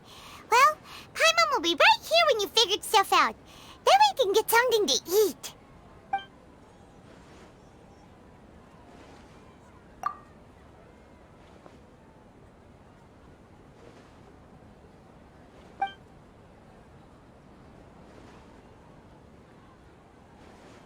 What is it? Have you figured it all out?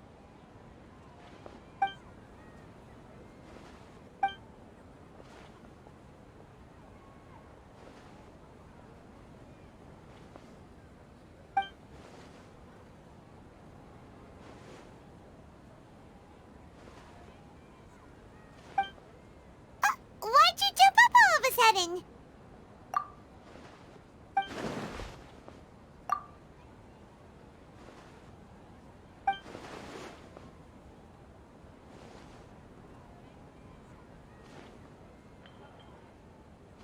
Excuse me, boss. There seems to be a small problem with the last bill.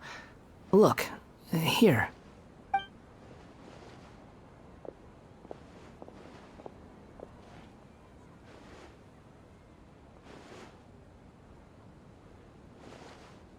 Hey! Hey, wait! You mean me? No, not you. That kid! Didn't you see? Little rascal grabbed my last 2 fresh Sunsettias and ran off. Look, if you're gonna help out here, you can't keep spacing out, okay? What is it? Work's too boring for you? Or has the big city got too many distractions?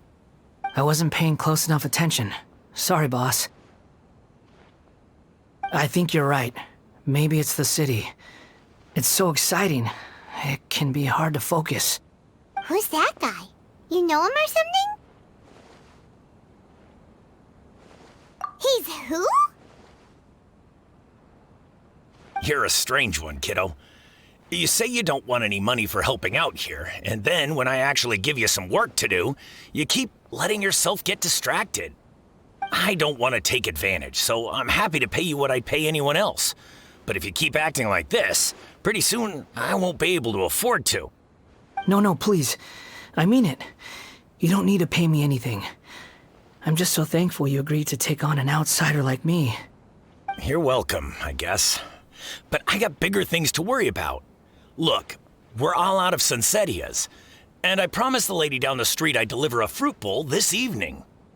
Leave it to me. I'll find some more. Just a moment. I'll be right back. Stop. I'm gonna level with you, kiddo. I've never met a worker who said they didn't want a wage before. And at first, I got greedy. Couldn't believe my luck. But I figured you'd start asking for something in return eventually. You don't want money. You don't take days off. And in your free time, all I see you do is wander around, taking in the sights. Are you a drifter or something? That's right, I am. We can talk more about that later. First, let me get those fruits you needed.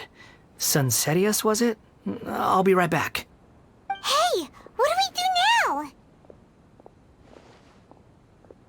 Okay, stay out of sight. Don't let him see you.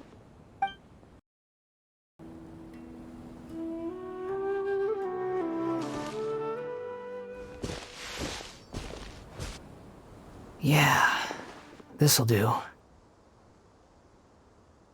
though you say he's the balladeer, what are we planning on doing? Stealing his Sunsettias? Isn't that a bit too cruel? Oh, all right. This should be enough. Guess I should wash them before I take them back.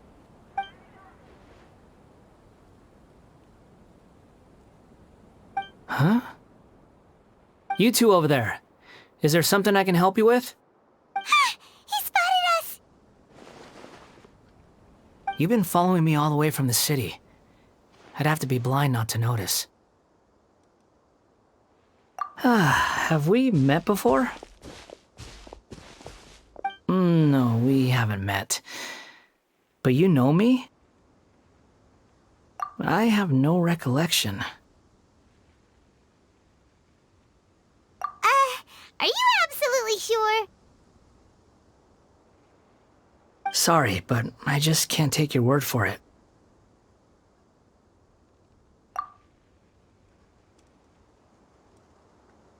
A puppet? What makes you think that? Huh? You were right! The look on his face! I guess you do know me after all. That is not something I share with a lot of people. Look, I'm just a wanderer. But seeing as you've gone through all this trouble to track me down, I'm sure whatever it is must be important. Okay, but please let me deliver these goods to my boss first. Are you really working for that guy? He said you don't want any more for it. Is that true? Yes, I ran into him out in the wilderness during a storm, and he let me take shelter in his cart. In return, I said I'd be his helper for a while. That's oddly nice of you. Let me take these back. Then I'll come with you, okay? Then let's return to the city.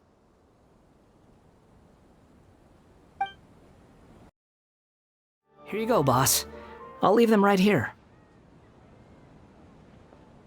Oh, you really went and picked some more. Who are these two? Something's come up, and they need to borrow me. Sorry, boss. I'm afraid I'll be away from the stall for a while. I was just about to pay you anyway. Go wherever you want, kid. Don't waste your time here. What?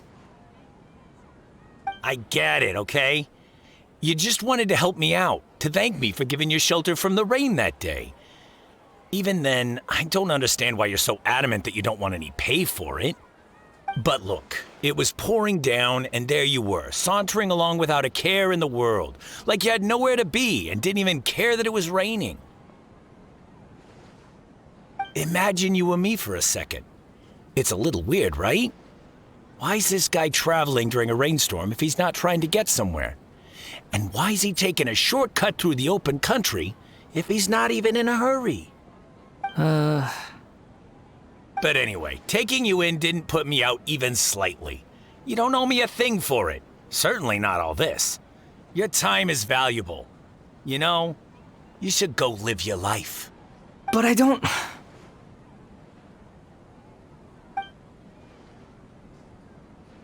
No, you're right.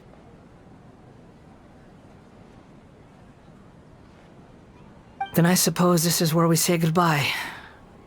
Thank you again for taking me into the city. Don't mention it, kiddo.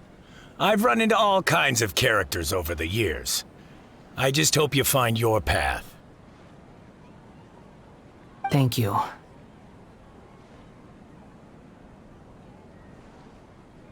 All right, done. Thanks for waiting for me. We can go now.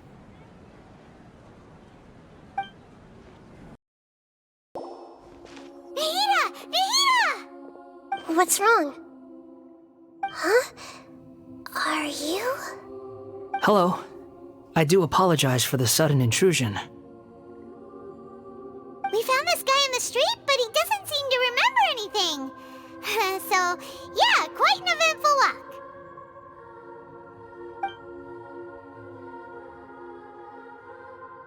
You say that you are trekking across Teyvat to train yourself. Many other Inazumans who describe themselves in this way call themselves Shugenja. Why do you refer to yourself as a wanderer? Well, it seems more relevant in my case. To me, it sounds like a plant with no roots. But these two claim that they know me, and that I have a hidden past unknown even to myself. I wouldn't call it the past, but rather... this is a difficult one to explain.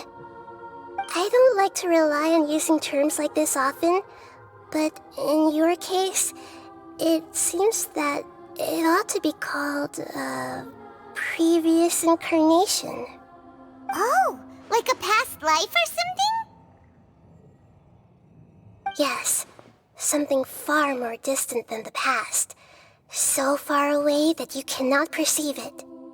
Okay, I have to ask. What was I like in my previous incarnation?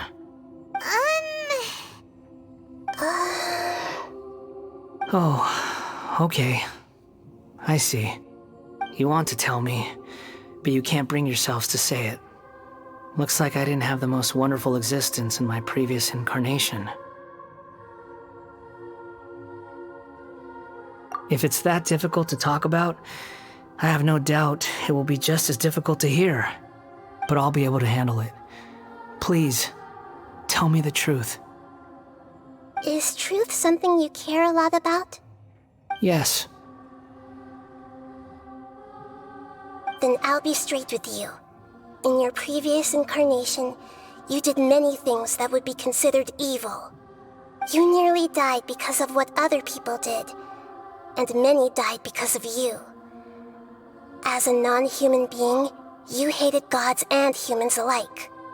You drifted from place to place, never able to settle, even where you found status and identity. You adamantly believed that you were missing a heart. Actions rooted in persistence sometimes bear bitter fruit. Sometimes, you have to let parts of yourself go, or you'll never be happy.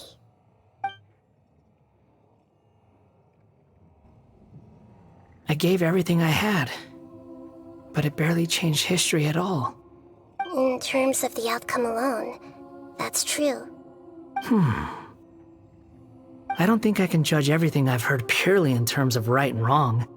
Each choice a person makes belongs to a specific place and time, a chain of cause and effect, a cycle of karma and consequence. That is the nature of truth. If one thing is right, its opposite must be wrong. And yet, dichotomies like this are not enough to explain the world in all of its complexity. It seems like my previous incarnation wasn't the most likable individual. We're not trying to hurt your feelings or anything, but yeah, we weren't your biggest fans. If we were enemies, why are you trying to help me find the truth? This is so frustrating! This guy's supposed to be our arch enemy, but now he's just some random stranger we met on the street! He's got so much to answer for, but we can't make him talk because he doesn't remember anything. What a weird situation. Lesser Lord Kusanali, as the god of wisdom, I trust that everything you told me must be true. Yes, it's all true. I can even show you the memories themselves, if you're willing. Please, I want to see them for myself. I want to experience my own transgressions. Even though it will cause your present self great mental anguish? I'm just a puppet, with no heart and no name. There is nothing in this world for me to cling to fill the void within me. Except maybe these sins that can never be undone.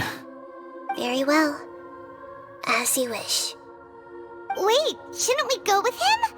This one's kind of on us for bringing him here. Don't worry. Whatever danger I might face, it's my burden to bear. Traveler, could I ask you to supervise him on my behalf?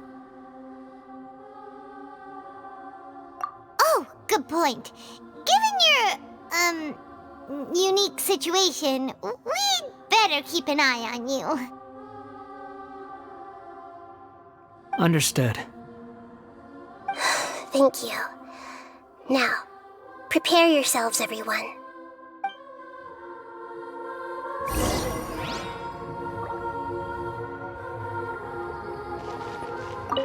No matter what lies ahead, I'll face it. Whatever it takes. I'm just sorry that you have to join me for the whole thing.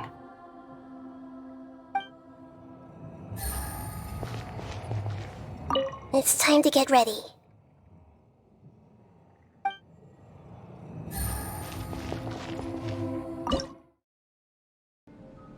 This looks like Inazuma. Right now, you're in a dream I created using information extracted from your memories. These memories will show you the raw truth, but be aware that enemies may react just like in the real world. Please be careful. Sounds like an immersive experience. It's a good thing we came along. You don't need to do this for me. I don't deserve your protection. We never give up halfway. Well, we had to once, but that was your doing. All right. Thanks. Wanderer, this is the Shake Pavilion. In your Balladeer incarnation, this is where the Electro Archon placed you after your creation. You had a great many memories here. Is that because this is kind of like his birthplace? You could say that, in a sense.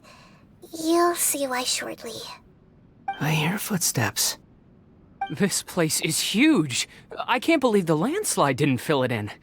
I wonder who built it. The Crystal Marrow Miners? No, there's no way. Look at this exquisite construction work, and so well preserved, too. No mining crew would be capable of this. There's someone passed out on the ground. Who are you? You're awake.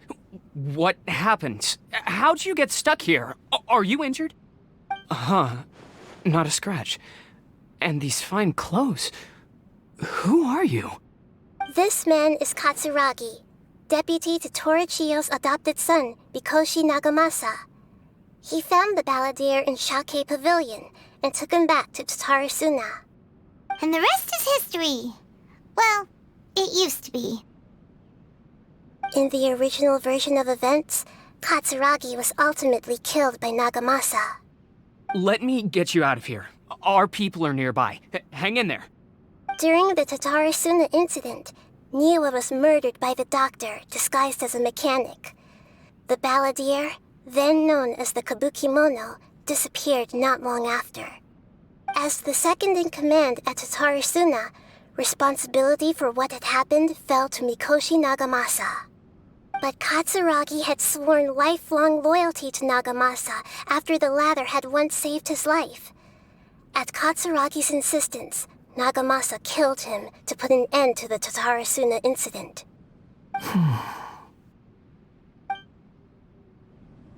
Katsuragi seems like he was a good guy. He looks like a warrior, but he has a kind face.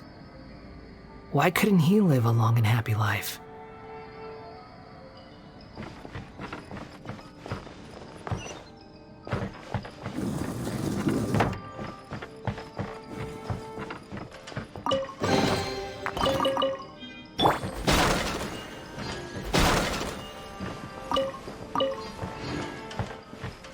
Nagamasa, I found this young guy in a cave sealed off by a landslide. He doesn't remember his name. Well, we need to call you something. I hear the workers are calling you the Kabukimono. That's fine with me. Katsuragi, report to Niwa. Tell him we have someone new joining us.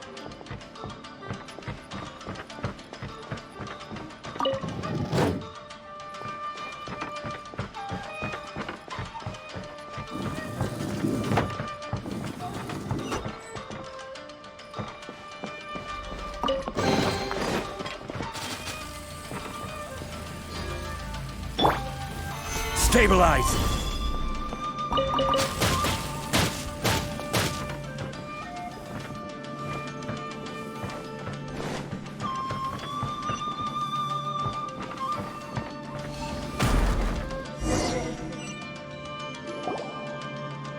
Huh?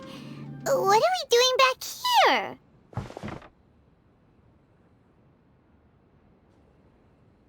Whoa, this is where you were born? It's pretty, but there's nobody here. I was abandoned, like you. I lived here for a while at first, but there's nothing for us here. We can't stay. Okay.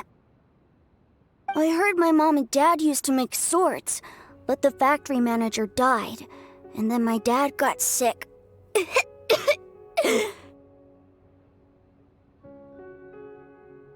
He kept coughing all the time, just like me.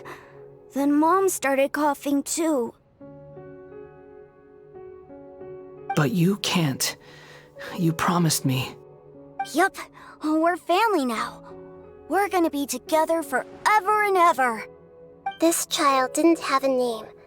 Or rather, the balladeer didn't know what to call him. His father died before he could name him. After his mother died, the child stayed in their straw hut alone. Some of the neighbors helped to raise him.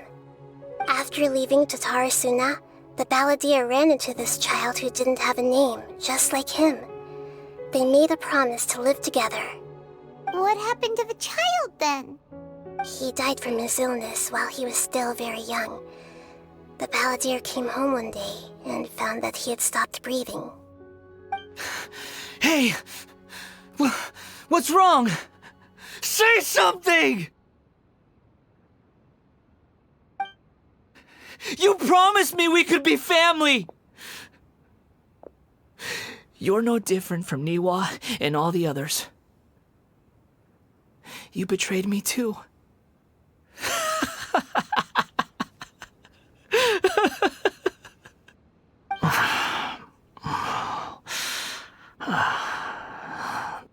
The voices have gone. It looks like the memory ends here. Let's keep going.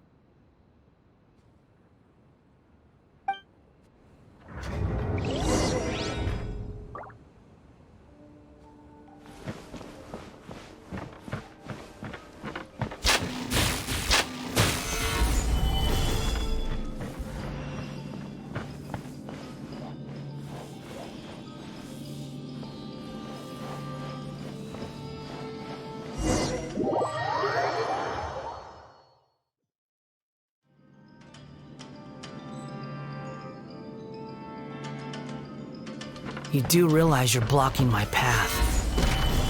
I come not to obstruct you. I've been waiting. What you are truly is a weapon. One that could be wielded with an iron will. Or you could continue to drift aimlessly.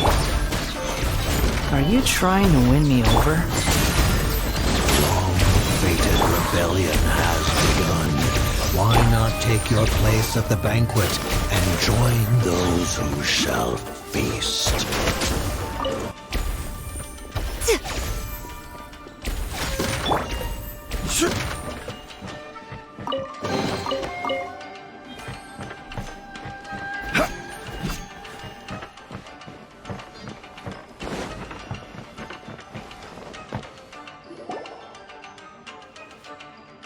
This place is dark.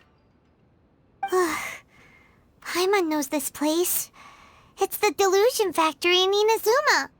In the original version of events, the Traveler once encountered the balladeer here. Such a creepy atmosphere. And so familiar.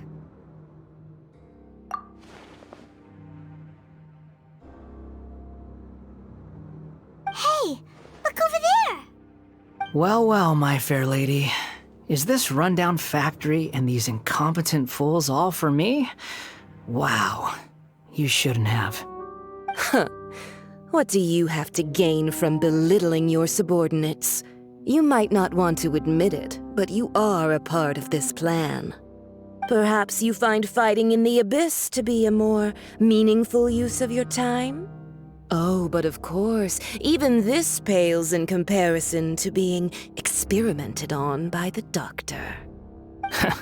What a sharp tongue you have. Funny how negotiating never seems to be your strong suit. For the task ahead, I suggest you keep your true feelings to yourself. Save your breath. I know what I have to do. I'm sure you think so, but I still think you need to hear it. Don't start thinking you're invincible, and don't let your emotions get in the way. Surely you're not worried about me. I just can't have you getting in my way. You and Child never fail to find ways to complicate things. I'm merely lighting a little fire in this chaotic nation. But you, being tossed out like trash, must make you want to destroy it completely. Do you remember the last time you were here? That was a lot of swordsmiths you killed. I'm sure the descendants of the Raiden Gokaden are still suffering the consequences now. Look at you. Oh, don't get so sentimental. Now, give that poor little tongue of yours a rest and stop pretending like you're above everyone else. Bye then. See you at the victory feast. Poor little tongue? She's playing with fire talking to me like that. Who does she think she is? Forget it. Someone might find me here any minute now. I should prepare to give them a warm welcome.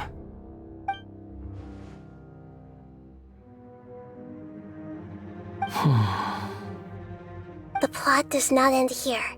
There is more of this story to come. Wanderer, are you able to continue? Yes. Please don't worry about me. Why are you staring at me in silence? Can't you think of a nicer way to express yourself? I'm under no obligation to be nice to you. Besides, I thought nothing mattered to you except results and your own interests. Isn't that right, witch? Muddle-headed puppet. You're only number 6 because you can take more abuse than other humans. Do you really count that as an asset? You're about as much fun to be around as a raging inferno. But before we murder each other, it'd be best if we finish our duties.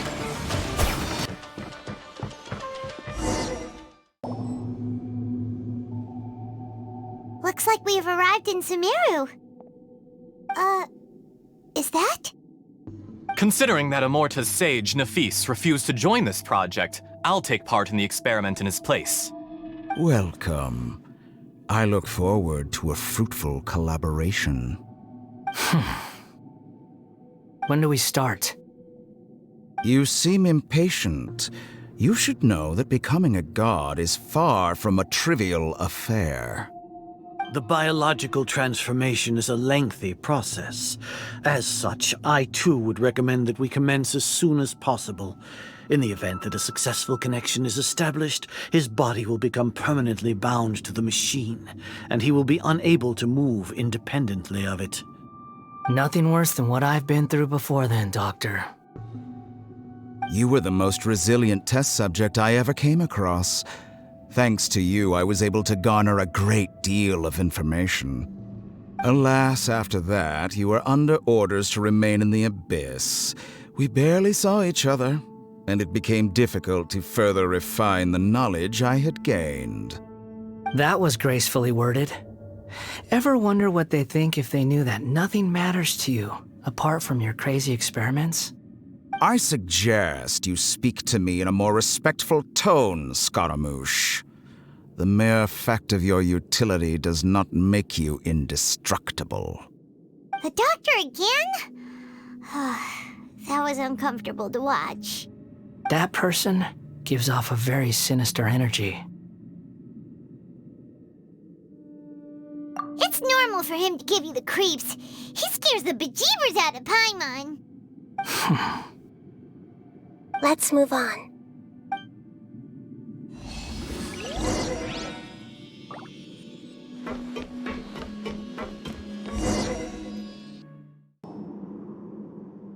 You're a god.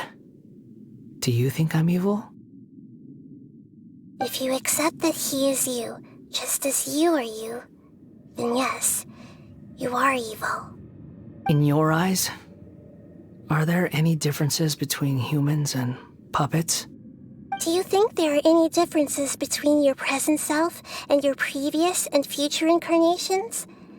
If not, then what are the differences between humans and puppets? Whoever has tasted the joys and sorrows of life in the human realm is human. Whoever has loved and lost, cried with grief, howled with rage at the tragedy of death that eclipses the miracle of life, they are human too. I've seen enough of my past. If possible, I'd like to reclaim the sins that are mine to bear. No matter the consequences, I won't run from blame or punishment. Whatever I am due, let it come to pass. Can you return my memories to me? Huh? But won't that mean you'll lose your current identity? I've always believed that human lives follow a set of rules, with each person being a collection of past experiences. As a puppet living in a human world, my life is subject to the same rules. Regaining your memories means reverting completely to your previous incarnation. All the emotions that you discarded will return to you. Are you sure you want to do this? I've lived with the void in my chest my whole life. My creator didn't need me. And ever since I awoke, I've just drifted from one place to the next. But then I met you. And I finally realized that reclaiming my missing sins might be my one opportunity to become my true self.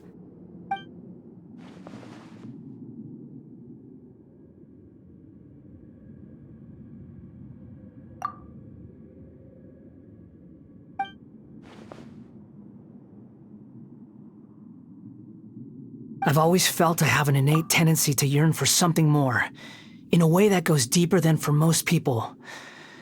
But for all my soul-searching as a Shugenja, I've never fully understood it. Looking at it now, it seems that I brought this curse upon myself. So I beg you, grant me this opportunity to gain a purpose, to change my destiny, and end my wandering. Very well. Since your mind is made up, I will return to you that which is yours.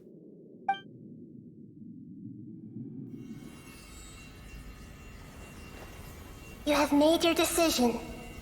Now, take this.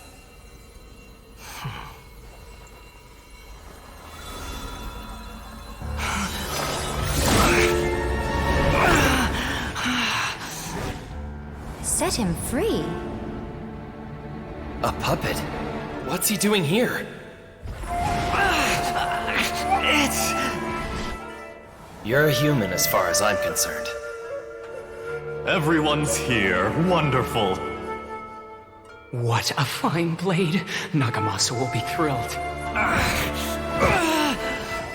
This is my...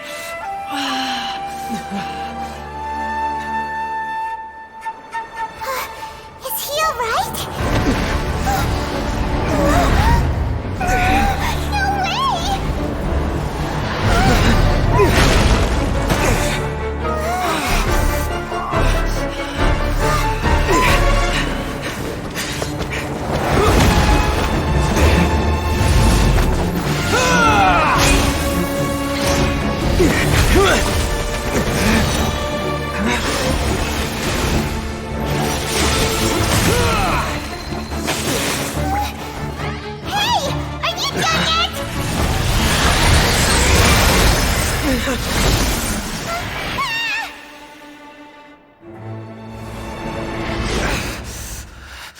All worthless dross will be purged. That's why this won't be the end.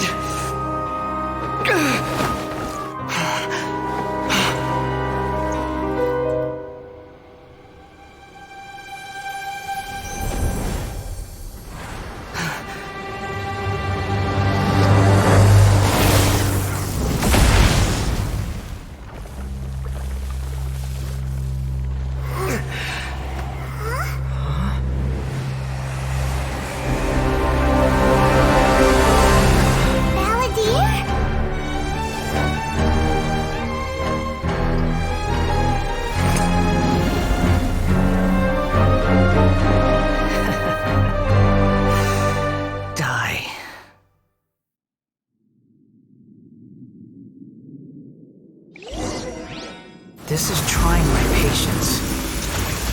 Have you got all your memories back now? Have you got any more stupid questions?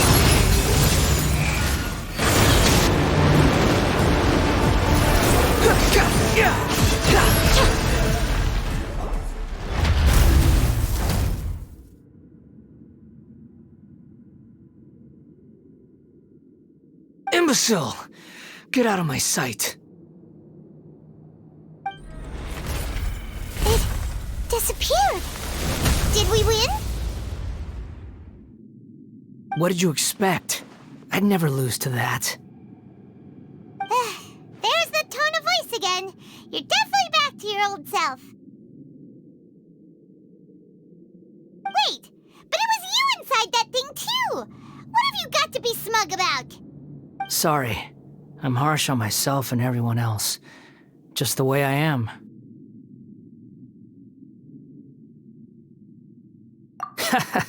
You sound like you're concerned about me.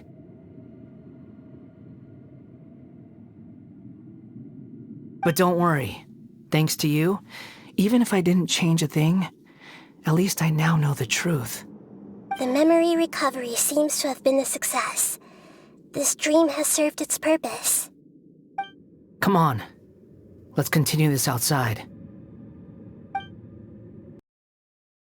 Welcome back, Traveler, Paimon, Balladeer. It feels like we just went on a really long journey. Paimon's exhausted. You don't like being addressed by that name? It's fine. But I was just thinking, I should probably change it. After learning about everything the doctor did, there's no way I can carry on using a name connected to him. I'm not planning on returning to the Fatui, and they wouldn't take me back anyway. Recent events will have affected a lot of people, and they might not even remember who the Sixth is. So, you're quitting the Fatui for good?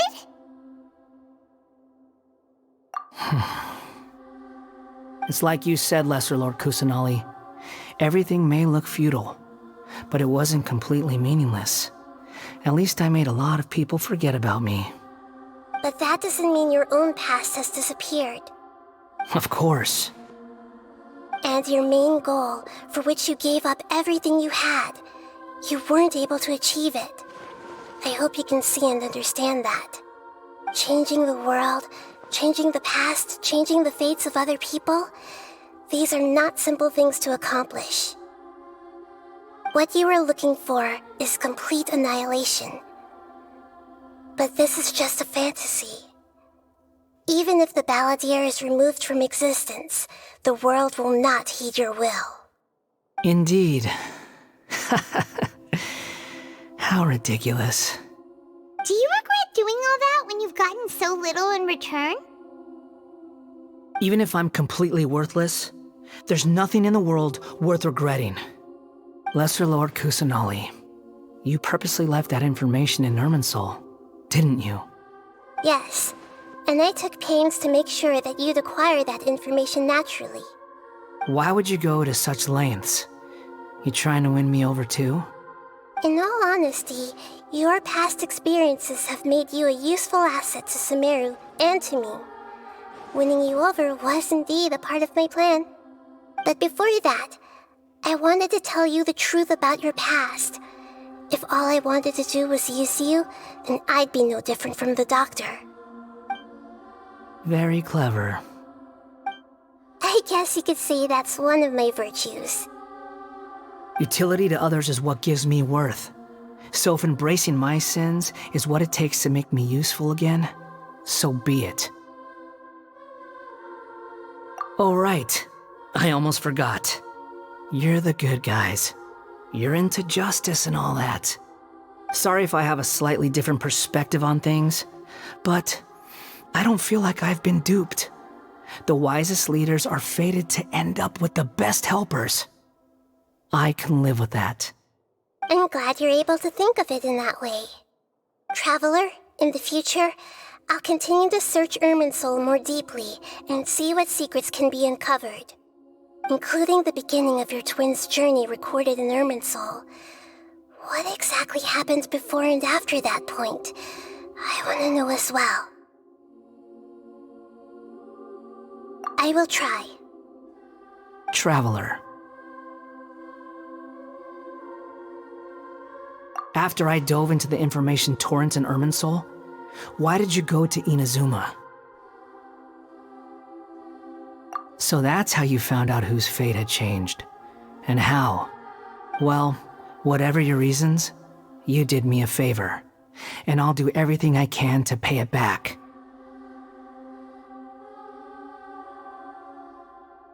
Borrowing and returning are the only real relationships between individuals. I'll balance the books one day. Don't you worry. That's not true.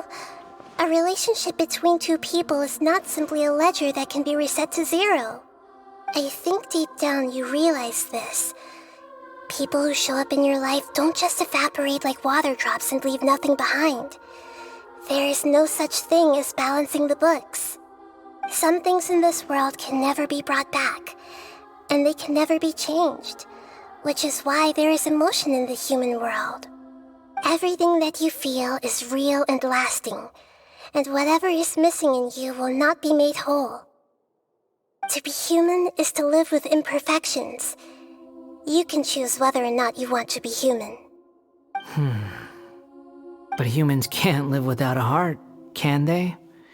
Anyway, I gave up trying to become a human a long time ago. You understand what pain is perfectly well, even without a heart. You're just bearing your feelings. The past is set in stone, but you can keep moving on. And the longer your future lasts, the shorter your past will become, until one day, it is but a tiny fraction of your life. Sounds like you've got a future planned out for me. Everything's ended up being pretty darn complicated. Paimon doesn't even know where to start, but the most important thing now is that you need to follow Nahida. Otherwise, all our efforts will have been for nothing.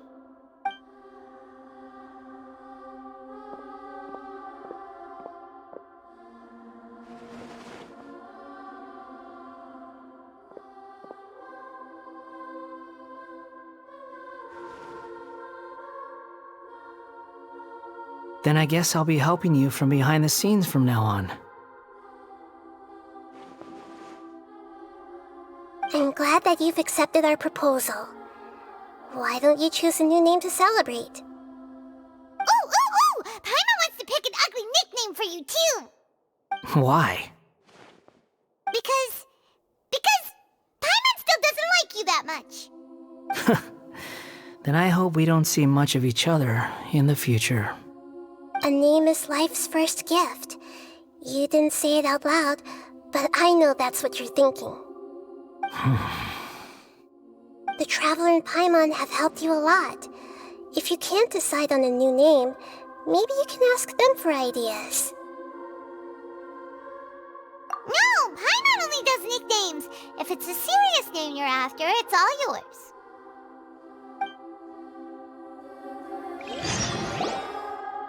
Have you got anything?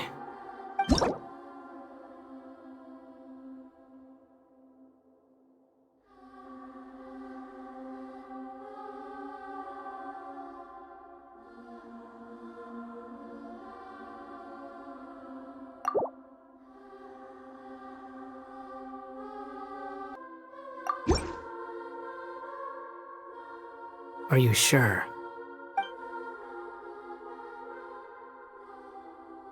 Oh, all right. If you say so. There. Now you have a name of your own. What about a nickname? Are you done yet? Still thinking. Stop rushing me! Take your time. I don't need to see you again until you've thought of one. Everyone who manipulated me and made me suffer will have to pay the price. You mean the Fatui? The doctor, at least. Now that your stance has changed, I believe your future path will change accordingly. But it won't be immediate. You still need some time to compose yourself. One more thing. There are still some descendants of the Raiden Gokuden living in Inazuma. Some of them know. Well, they ought to know about the connection between Raiden Gokuden and myself. I don't plan to leave Sumeru for the time being. If you see them in Inazuma, please tell them that I was the one responsible for the Raiden Gokuden's downfall. Even though the events have been erased from the world, they still deserve to know the truth. I see. That is up to you. Huh? But if we do that, then... It's fine. Let them stab their blades into my chest if they so desire. Maybe that's how it always should have been.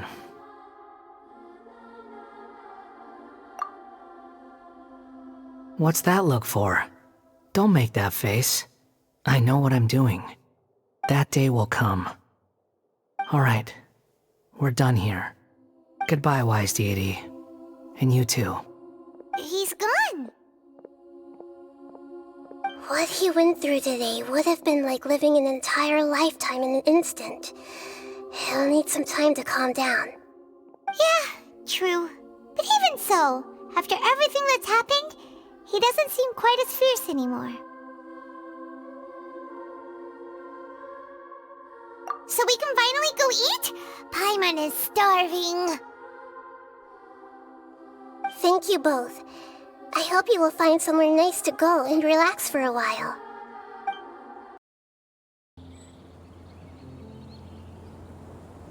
I've got it! I can end my novel with some words from Mikoshi Nagamasa. You mean because everyone else in the story is dead? Yeah, I heard that Mikoshi Nagamasa died at a ripe old age. He's the perfect fit to be the narrator of the epilogue.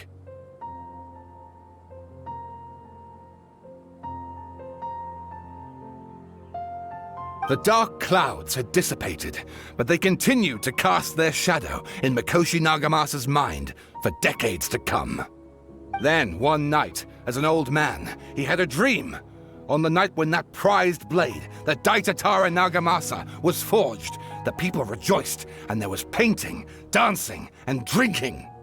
All these expressions of joy melted down in the furnace fire and turned into red clouds that rallied around the final sunrise that Mikoshi Nagamasa saw in his lifetime. Life is a story too long to be told, a journey that you must walk to behold.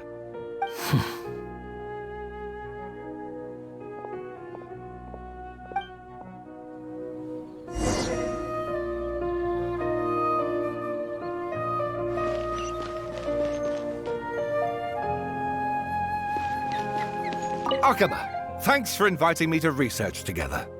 Of course, Sawada. Your creativity has been indispensable to me. Without you, I'd have scratched my head bald by now.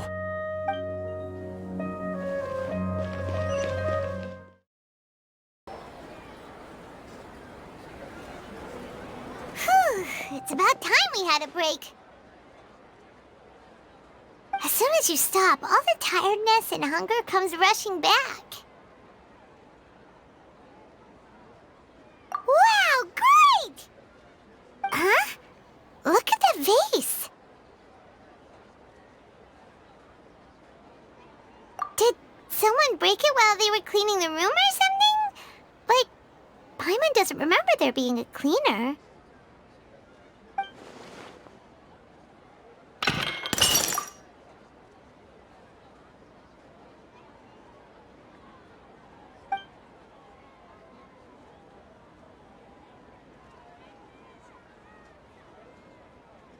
You sound lost and confused. I know why you are troubled. Any who knew of this would find their mind overwhelmed. Huh? Is there someone here talking to us? Unfortunately, the fate of Tevat cannot easily be changed. Perhaps a god may have a slim chance, but for anyone else, who can say? When a small animal runs into a tree trunk, though the tree may sway, it is not displaced. The same is true of fate, like a vase that falls to the ground. Whether it is broken by a cat or by a bird, the result is still a broken vase, is it not? Who are you? How do you know about all this? History does not change easily, but human hearts can. Believe your own eyes. Only that which you see is true. What is unseen is but an illusion.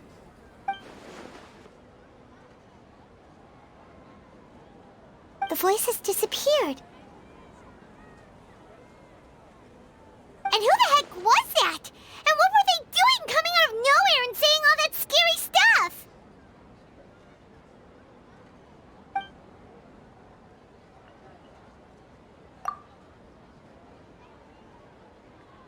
Anyway, that face is still lying there broken on the ground. Should Paimon go get someone to clean it up? It feels wrong just leaving it there. Just a moment. Paimon will be right back.